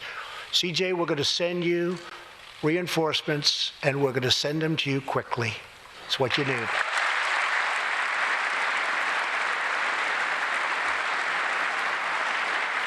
Over the next few weeks, the House and Senate will be voting on an immigration reform package. In recent months, my administration has met extensively with both Democrats and Republicans to craft a bipartisan approach to immigration reform. Based on these discussions, we presented Congress with a detailed proposal that should be supported by both parties as a fair compromise, one where nobody gets everything they want, but where our country gets the critical reforms it needs and must have.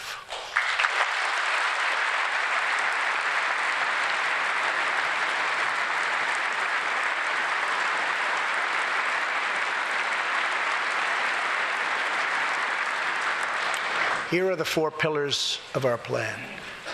The first pillar of our framework generously offers a path to citizenship for 1.8 million illegal immigrants who were brought here by their parents at a young age.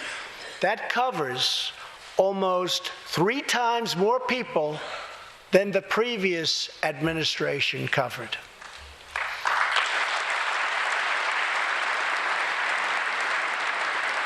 Under our plan, those who meet education and work requirements and show good moral character will be able to become full citizens of the United States over a 12-year period.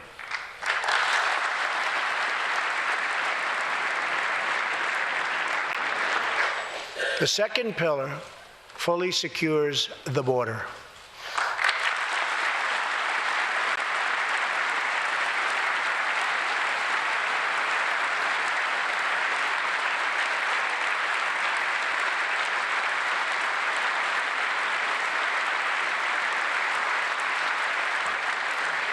That means building a great wall on the southern border, and it means hiring more heroes like CJ to keep our communities safe.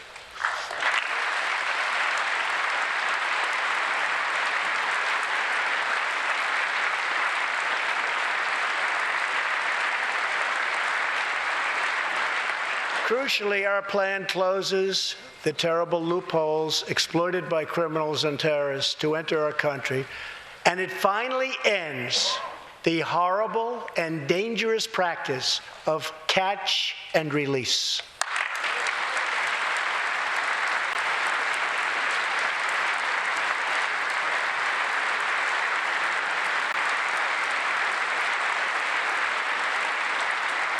The third pillar ends the visa lottery, a program that randomly hands out green cards without any regard for skill, merit, or the safety of American people.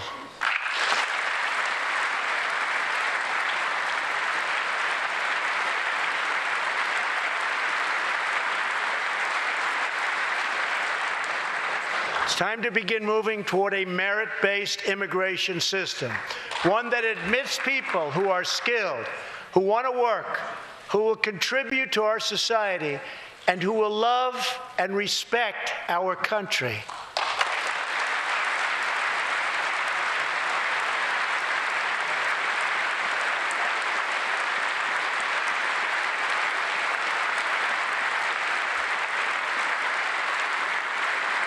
The fourth and final pillar protects the nuclear family by ending chain migration.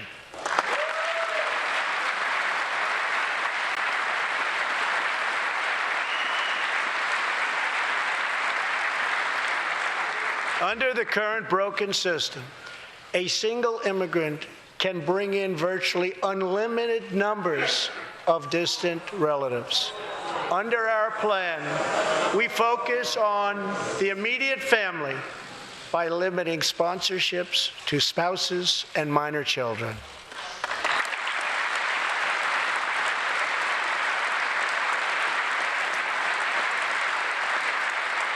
This vital reform is necessary not just for our economy, but for our security and for the future of America. In recent weeks, 2 terrorist attacks in New York were made possible by the visa lottery and chain migration.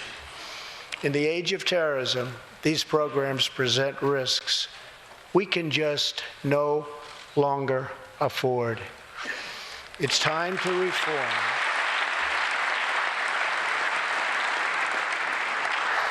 These outdated immigration rules and finally bring our immigration system into the 21st century.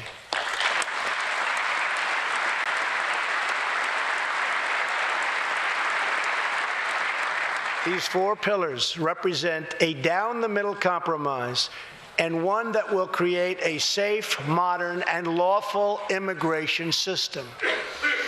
For over 30 years, Washington has tried and failed to solve this problem.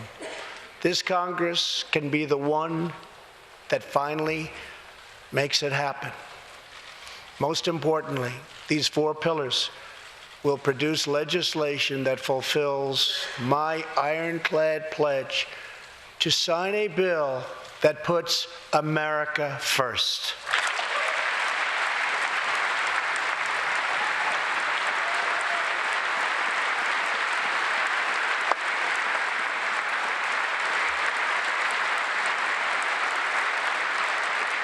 So let's come together, set politics aside, and finally get the job done.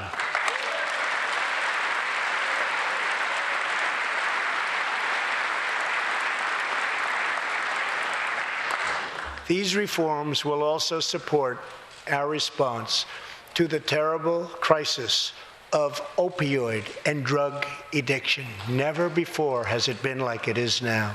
It is terrible. We have to do something about it. In 2016, we lost 64,000 Americans to drug overdoses, 174 deaths per day, 7 per hour. We must get much tougher on drug dealers and pushers if we are going to succeed in stopping this scourge.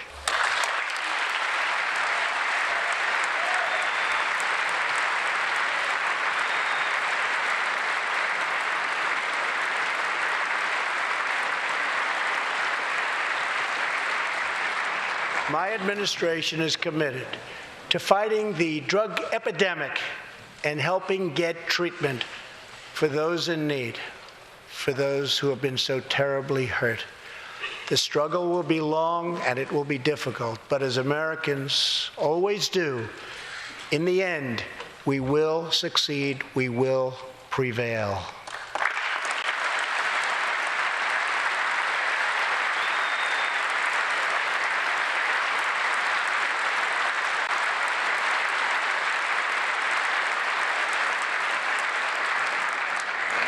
As we have seen tonight, the most difficult challenges bring out the best in America. We see a vivid expression of this truth in the story of the Holetz family of New Mexico. Ryan Holetz is 27 years old, an officer with the Albuquerque Police Department. He's here tonight with his wife, Rebecca.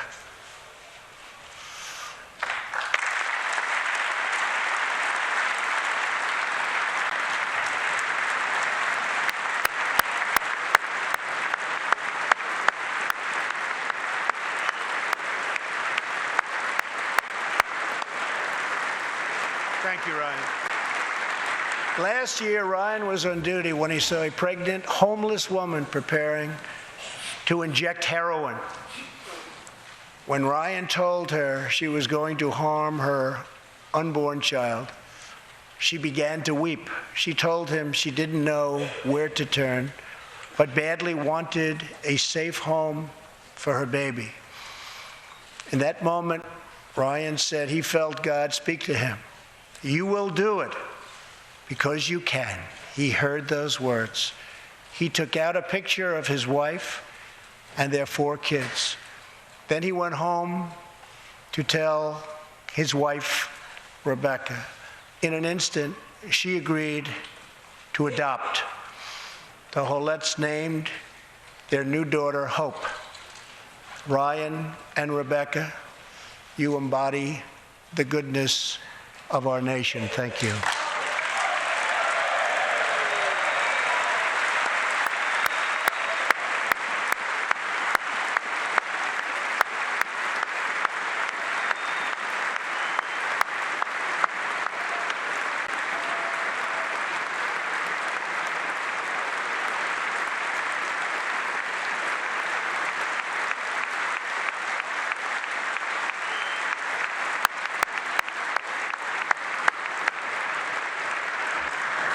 Thank you, Ryan and Rebecca. As we rebuild America's strength and confidence at home, we are also restoring our strength and standing abroad. Around the world, we face rogue regimes, terrorist groups, and rivals like China and Russia that challenge our interests, our economy, and our values.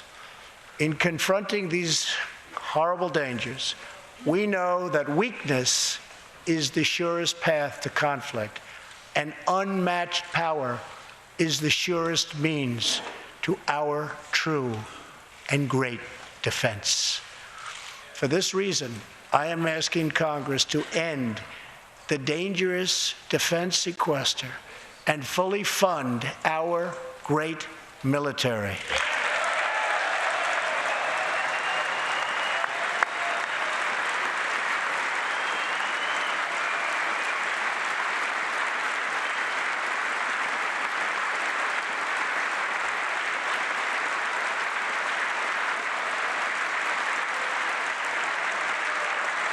As part of our defense, we must modernize and rebuild our nuclear arsenal, hopefully never having to use it, but making it so strong and so powerful that it will deter any acts of aggression by any other nation or anyone else.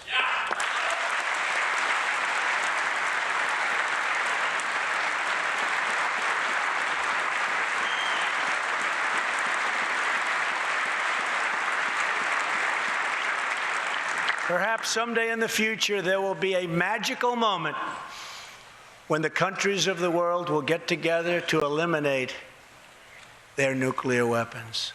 Unfortunately, we are not there yet, sadly. Last year, I also pledged that we would work with our allies to extinguish ISIS from the face of the earth.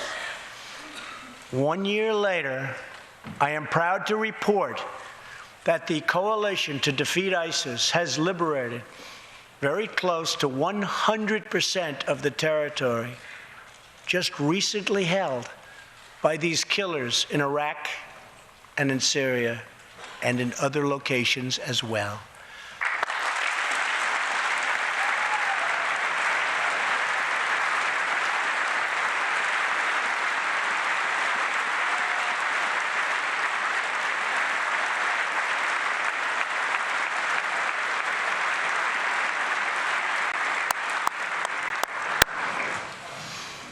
But there is much more work to be done.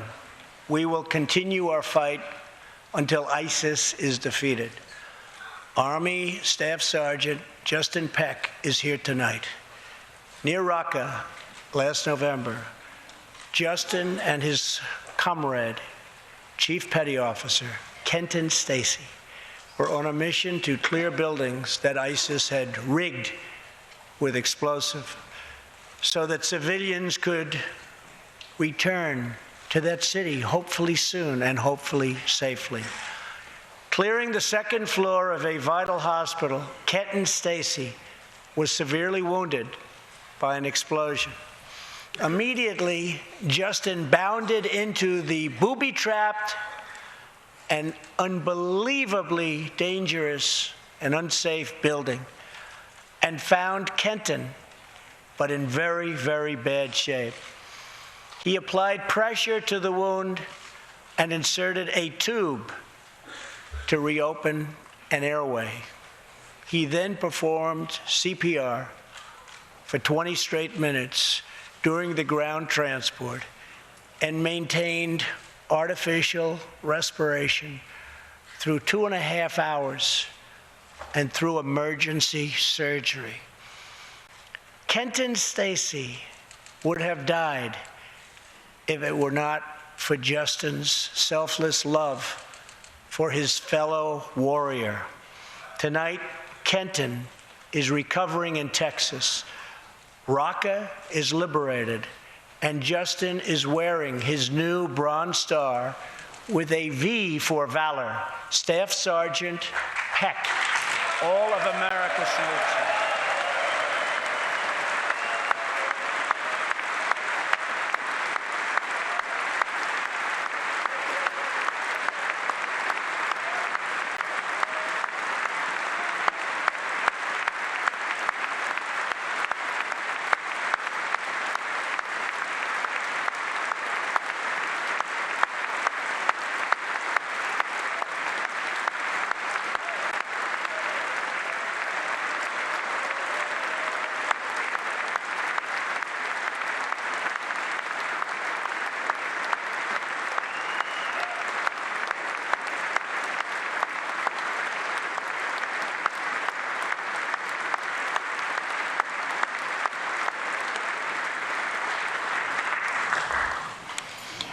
Terrorists who do things like place bombs in civilian hospitals are evil.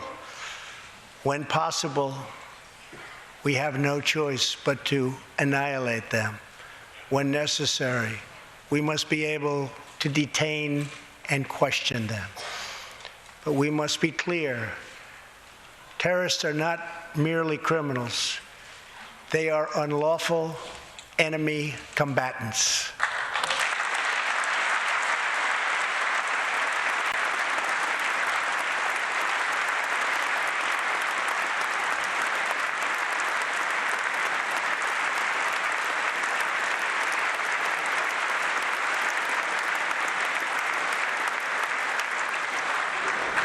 And when captured overseas, they should be treated like the terrorists they are.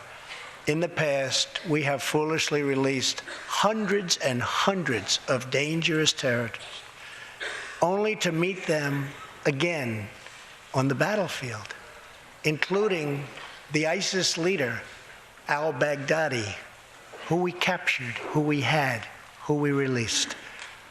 So today, I'm keeping another promise.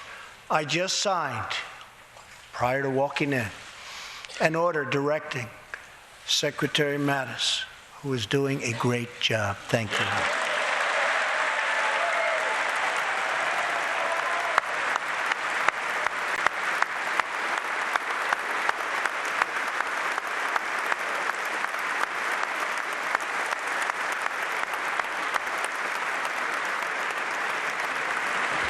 To re-examine our military detention policy and to keep open the detention facilities in Guantanamo Bay.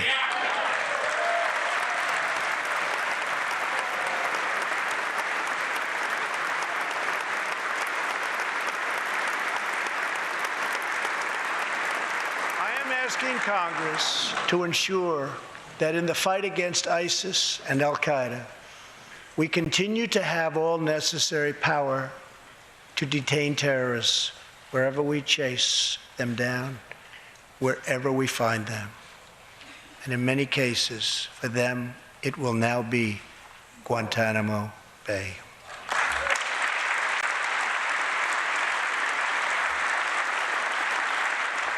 At the same time, as of a few months ago, our warriors in Afghanistan have new rules of engagement.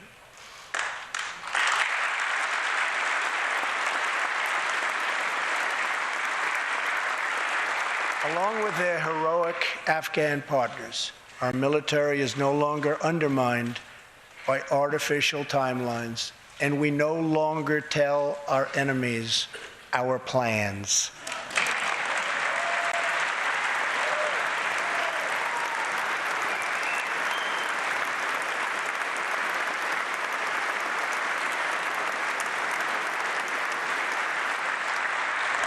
Last month, I also took an action endorsed unanimously by the U.S. Senate just months before. I recognized Jerusalem as the capital of Israel.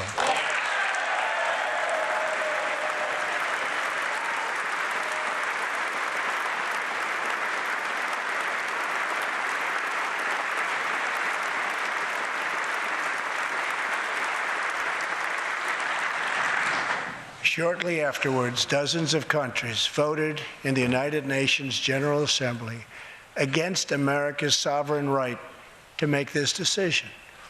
In 2016, American taxpayers generously sent those same countries more than $20 billion in aid.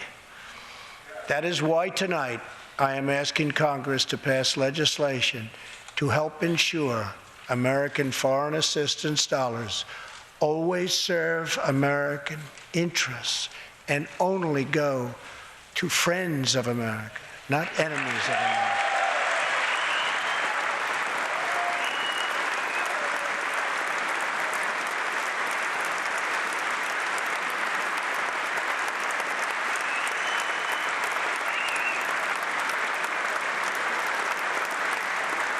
As we strengthen friendships all around the world, we are also restoring clarity about our adversaries. When the people of Iran rose up against the crimes of their corrupt dictatorship, I did not stay silent. America stands with the people of Iran in their courageous struggle for freedom.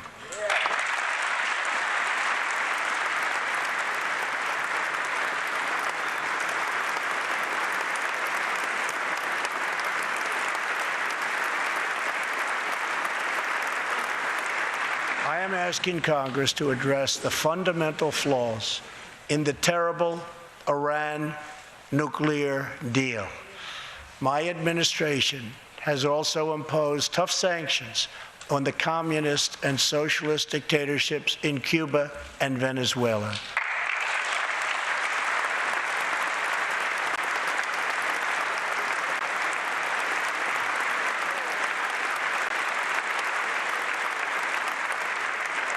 But no regime has oppressed its own citizens more totally or brutally than the cruel dictatorship in North Korea. North Korea's reckless pursuit of nuclear missiles could very soon threaten our homeland. We are waging a campaign of maximum pressure to prevent that from ever happening. Past experience has taught us that complacency and concessions only invite aggression and provocation. I will not repeat the mistakes of past administrations that got us into this very dangerous position. We need only look at the depraved character of the North Korean regime to understand the nature of the nuclear threat it could pose to America and to our allies. Otto Warmbier was a hard-working student at the University of Virginia, and a great student he was. On his way to study abroad in Asia, Otto joined a tour to North Korea. At its conclusion, this wonderful young man was arrested and charged with crimes against the state. After a shameful trial, the dictatorship sentenced Otto to 15 years of hard labor before returning him to America last June, horribly injured and on the verge of death. He passed away just days after his return. Otto's wonderful parents, Fred and Cindy Warmbier, are here with us tonight, along with Otto's brother and sister, Austin and Greta. Please.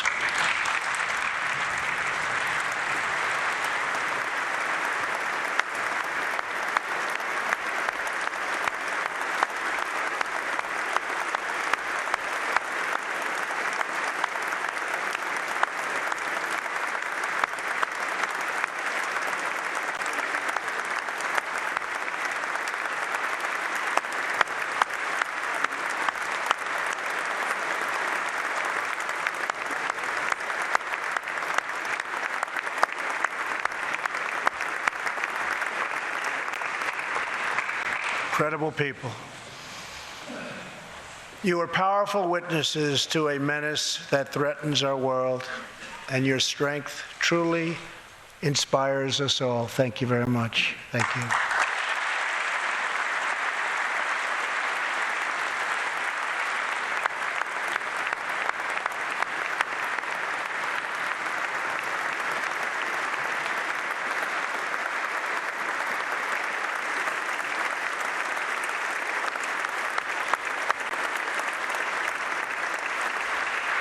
Tonight, we pledge to honor Otto's memory with total American resolve. Thank you.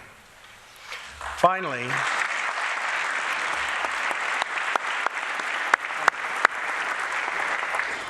we are joined by one more witness to the ominous nature of this regime. His name is Mr. Ji Sung Ho. In 1996, Sung Ho was a starving boy in North Korea.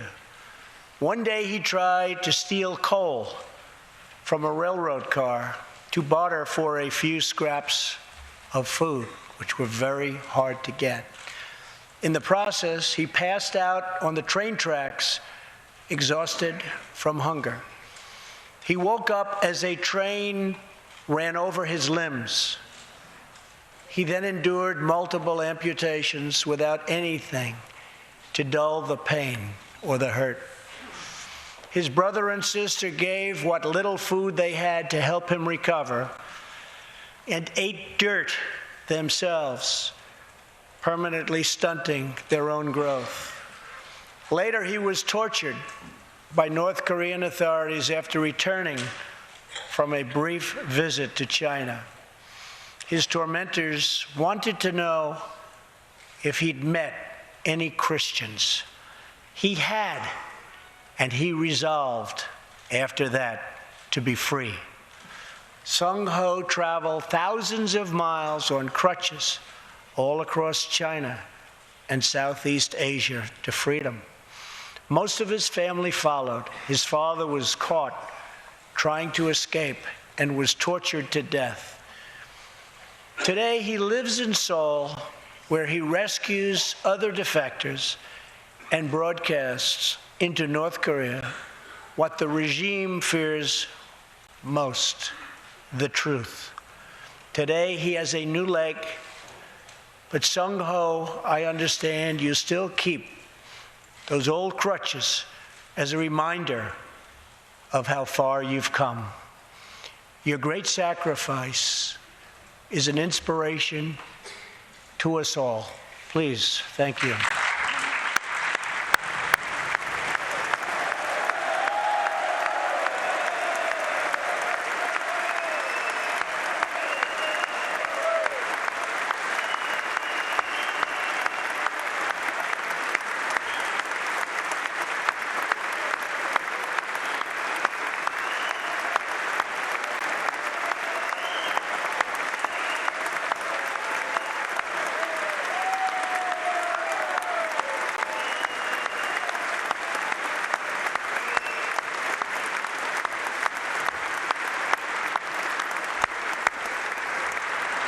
Sung Ho's story is a testament to the yearning of every human soul to live in freedom. It was that same yearning for freedom that nearly 250 years ago gave birth to a special place called America. It was a small cluster of colonies caught between a great ocean and a vast wilderness. It was home to an incredible people with a revolutionary idea that they could rule themselves, that they could chart their own destiny, and that together they could light up the entire world. That is what our country has always been about. That is what Americans have always stood for, always strived for, and always done. Atop the dome of this Capitol stands the Statue of Freedom. She stands tall and dignified among the monuments to our ancestors who fought and lived and died to protect her. Monuments to Washington and Jefferson and Lincoln and King. Memorials to the heroes of Yorktown and Saratoga, to young Americans who shed their blood on the shores of Normandy and the fields beyond, and others who went down in the waters of the Pacific and the skies all over Asia. And freedom stands tall over one more monument, this one. This Capitol, this living monument, this is the monument to the American people.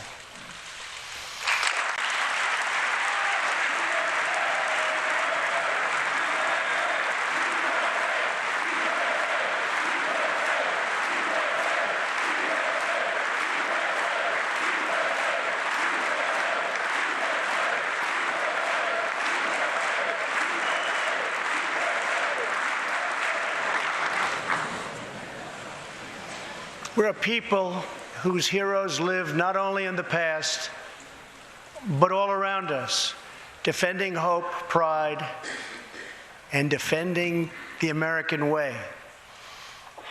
They work in every trade. They sacrifice to raise a family. They care for our children at home. They defend our flag abroad. And they are strong moms and brave kids. They are firefighters and police officers and border agents, medics and Marines. But above all else, they are Americans. And this capital, this city, this nation belongs entirely to them.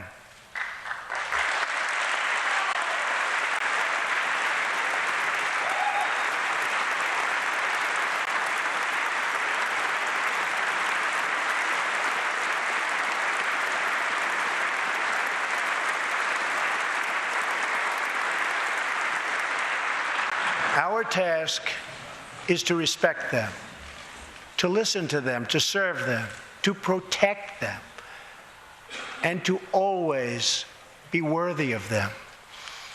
Americans fill the world with art and music. They push the bounds of science and discovery, and they forever remind us of what we should never, ever forget.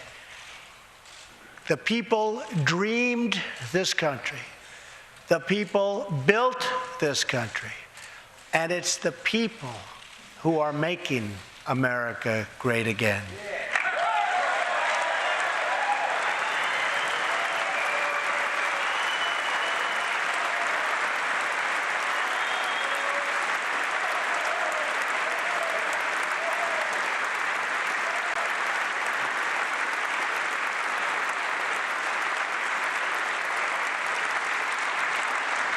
As long as we are proud of who we are and what we are fighting for, there is nothing we cannot achieve. As long as we have confidence in our values, faith in our citizens, and trust in our God, we will never fail. Our families will thrive. Our people will prosper. And our nation will forever be safe and strong and proud and mighty and free. Thank you, and God bless America. Good night.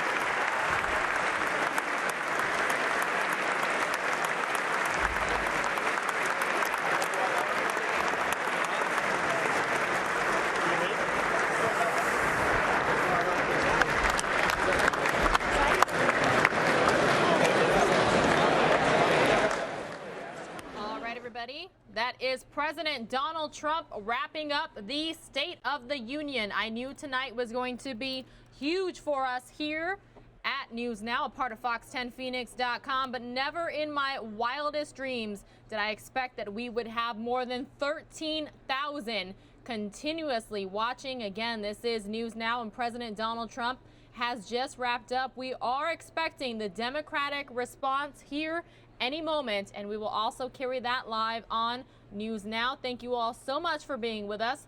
A worldwide audience. We hope you have subscribed. That way you'll be alerted anytime we go live, and we will see you again soon.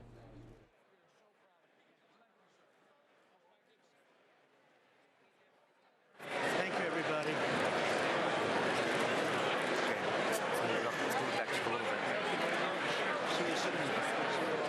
Let's go back just a little bit.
All right, those of you with us on the Fox 10 Phoenix Facebook Live, I learned you're going to be sticking with us here on the News Now stream for the Democratic response. And as soon as that happens, we will have it for you here on News Now. Thanks for being a part of the thousands of people watching us worldwide tonight, Tuesday, January 30th, 2018. I think we may have just made history there, folks.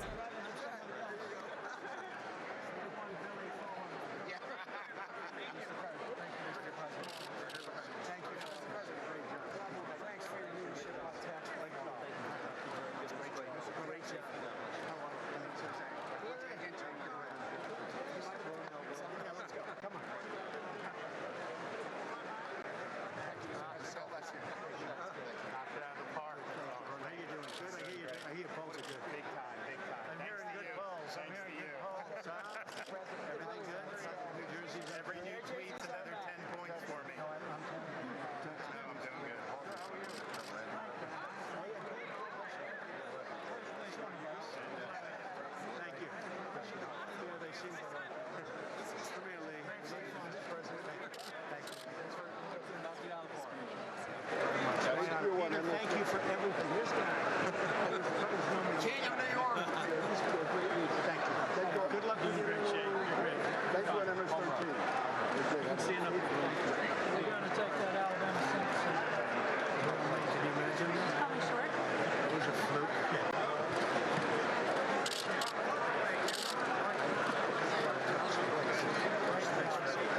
Great job. Thank you. You're driving Charlie 6 up the wall. Doing such a good job.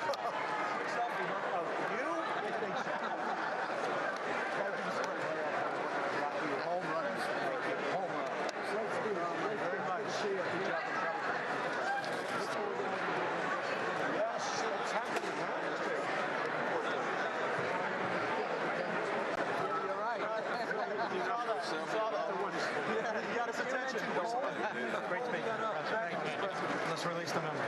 Oh, yeah. Oh, don't worry. 100%. Can you imagine that? Yes, sir. Last year. He'd be too angry. How you doing? How's it going? How's it changing? It's good? Yeah.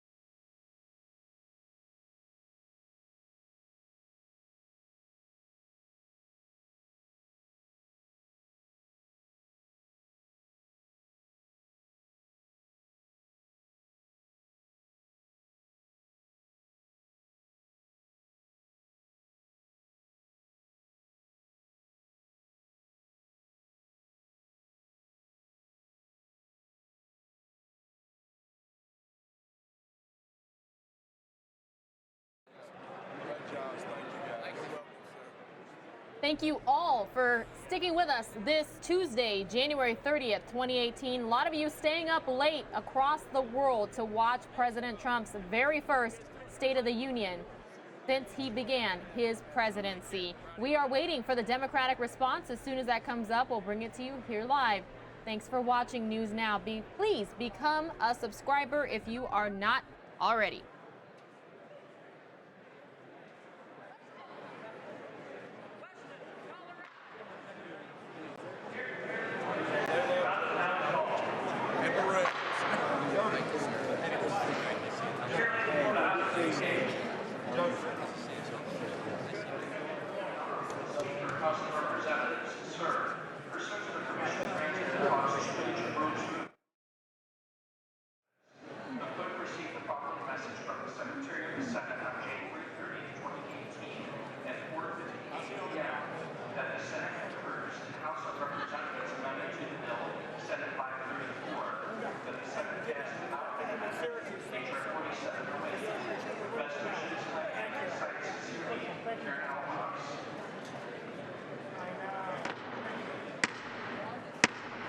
The House will come in order.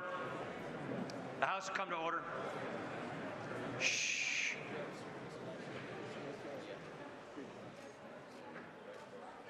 For what purpose does the gentleman from California seek recognition? Mr. Speaker,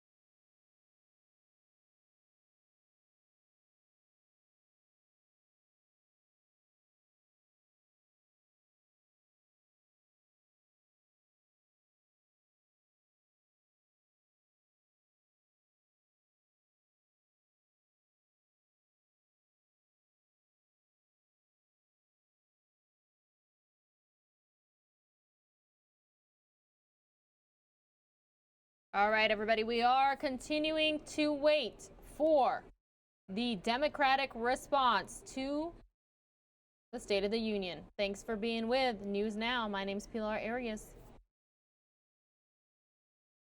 If you missed it and you would like a replay, I just cut the entire full State of the Union on our YouTube page. Just head on over to youtube.com/Fox10Phoenix and you can watch it in entirety there. It is processing, but it should be ready to view just moments from now.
Some people asking why we turned slow mode on in the chat.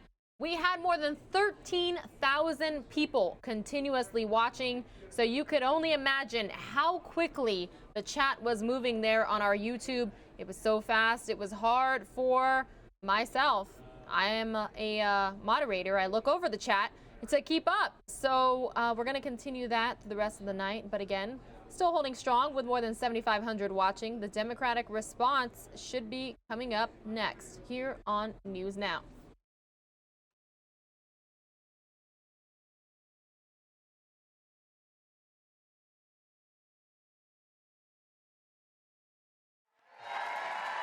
Thank you. Thank you. Thank you. Thank you.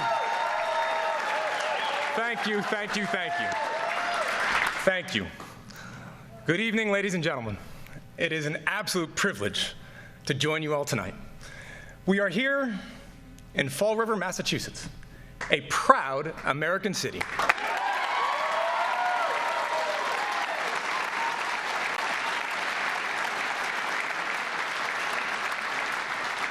An American city built by immigrants.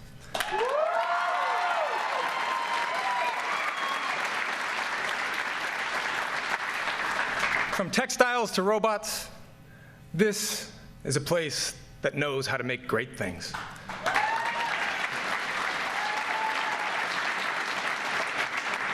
The students who are with us here this evening in the Auto Tech program at Diamond Regional Technical School carry on that rich legacy.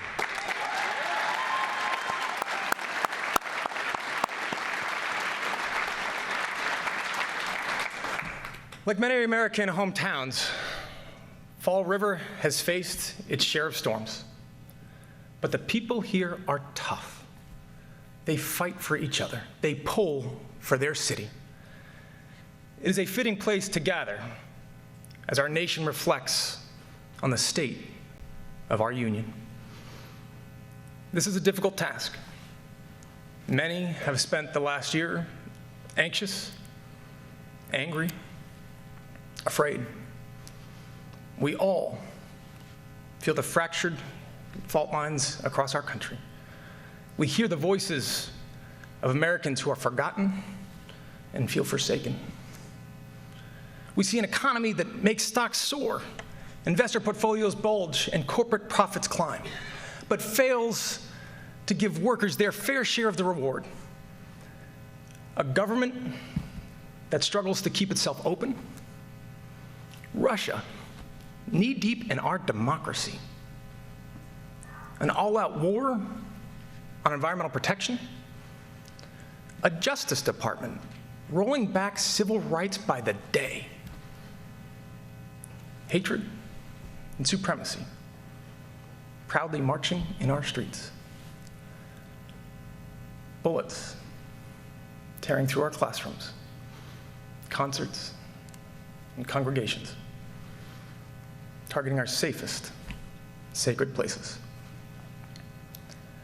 And this nagging, sinking feeling, no matter your political beliefs, that this is not right.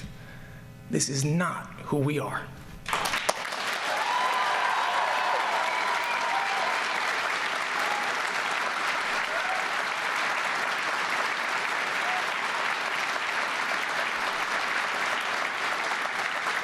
Folks, it would be easy to dismiss this past year as chaos, and partisanship as politics. But it's far, far bigger than that. This administration isn't just targeting the laws that protect us. They're targeting the very idea that we are all worthy of protection. For them, dignity isn't something you're born with, but something you measure by your net worth, your celebrity, your headlines, your crowd size. Not to mention the gender of your spouse, the country of your birth, the color of your skin, the God of your prayers. Their record is a rebuke to our highest American ideal, the belief that we are all worthy, that we are all equal, that we all count in the eyes of our law and our leaders, our God and our government. That is the American promise.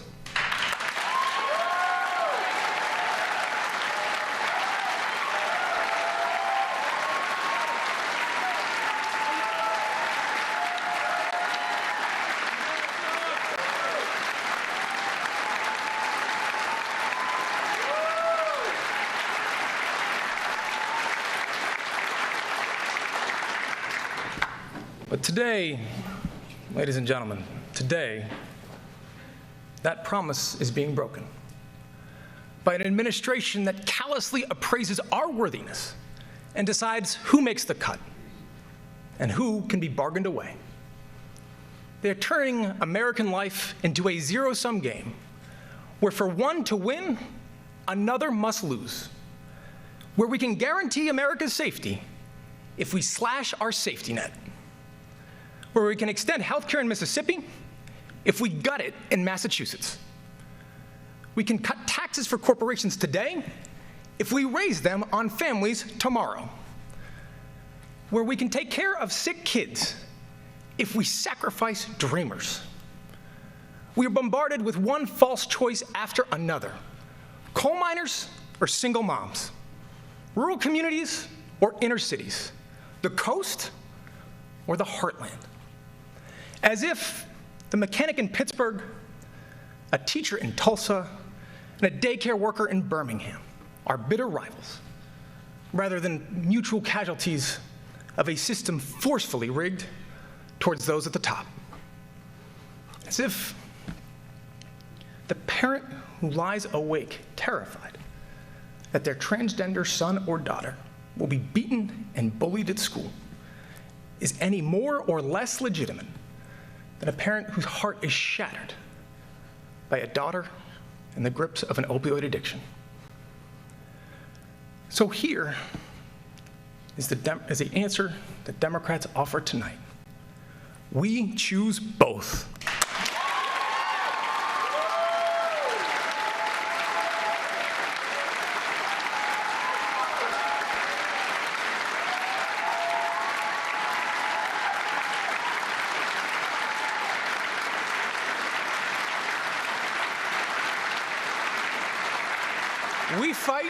We fight for both, because the greatest, strongest, richest nation in the world should not have to leave anyone behind.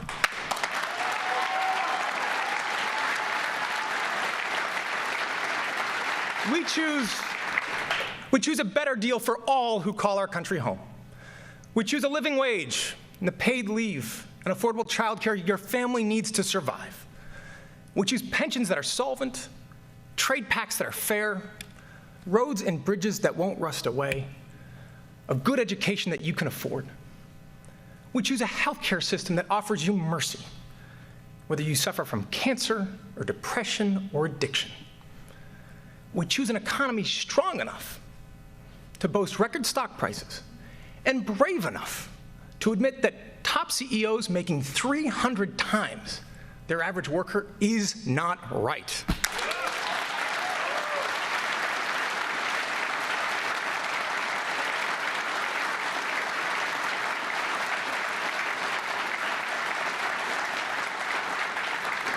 We choose Fall River. We choose the thousands of American communities whose roads aren't paved with power or privilege, but with an honest effort, with good faith, and the resolve to build something better for your kids. That is our story. It began the day our founding fathers and mothers set sail for a new world, fleeing oppression and intolerance. It continued with every word of our independence, the audacity to declare that all men are created equal, an imperfect promise for a nation struggling to become a more perfect union. It grew with every suffragette step, every freedom rider's voice, and with every weary soul we welcome to our shores. And to all the dreamers out there watching tonight, let me be absolutely clear. Ustedes son parte de nuestra historia. Vamos a luchar por ustedes y no nos vamos a alejar. You are part of our story. We will fight for you, and we will not walk away.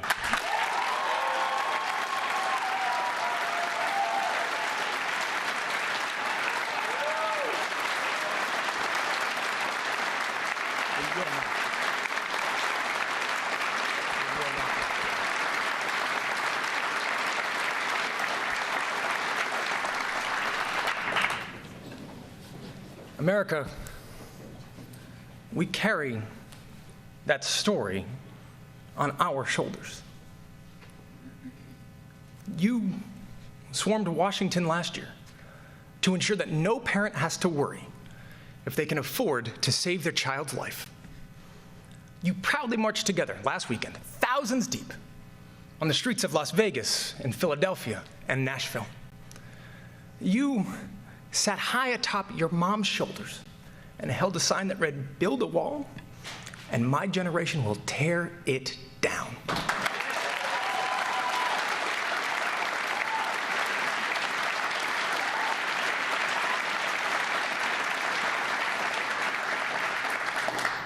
You bravely say, "Me too."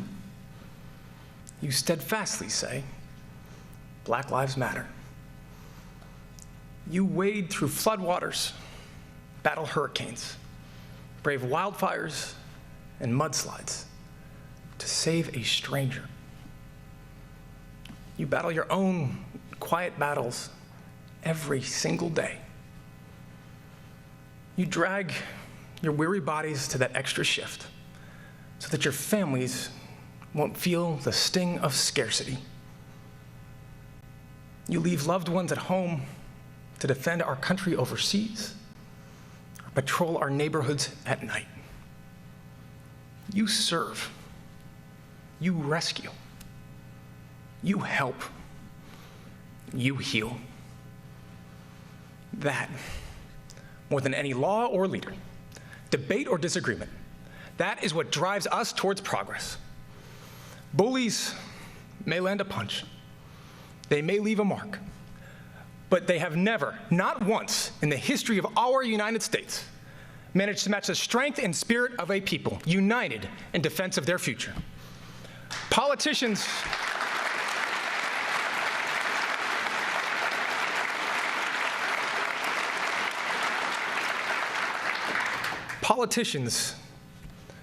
can be cheered for the promises they make. Our country will be judged by the promises we keep.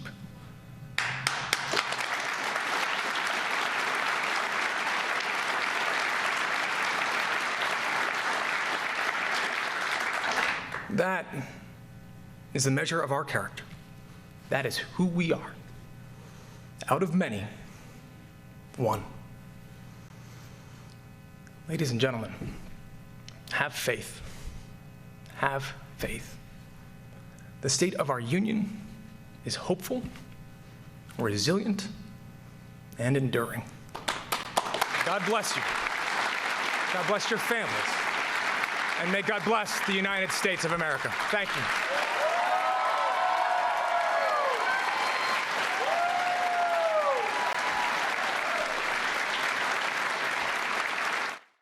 All right, everybody, that's going to do it for Fox News Now here tonight, a part of fox10phoenix.com. Thanks so much for watching, whether you are on the Fox 10 Phoenix Facebook Live, YouTube, or anywhere else following us on Twitter. We appreciate it. We'll see you all tomorrow. Mike Page and myself, Pilar Arias, will be here with you.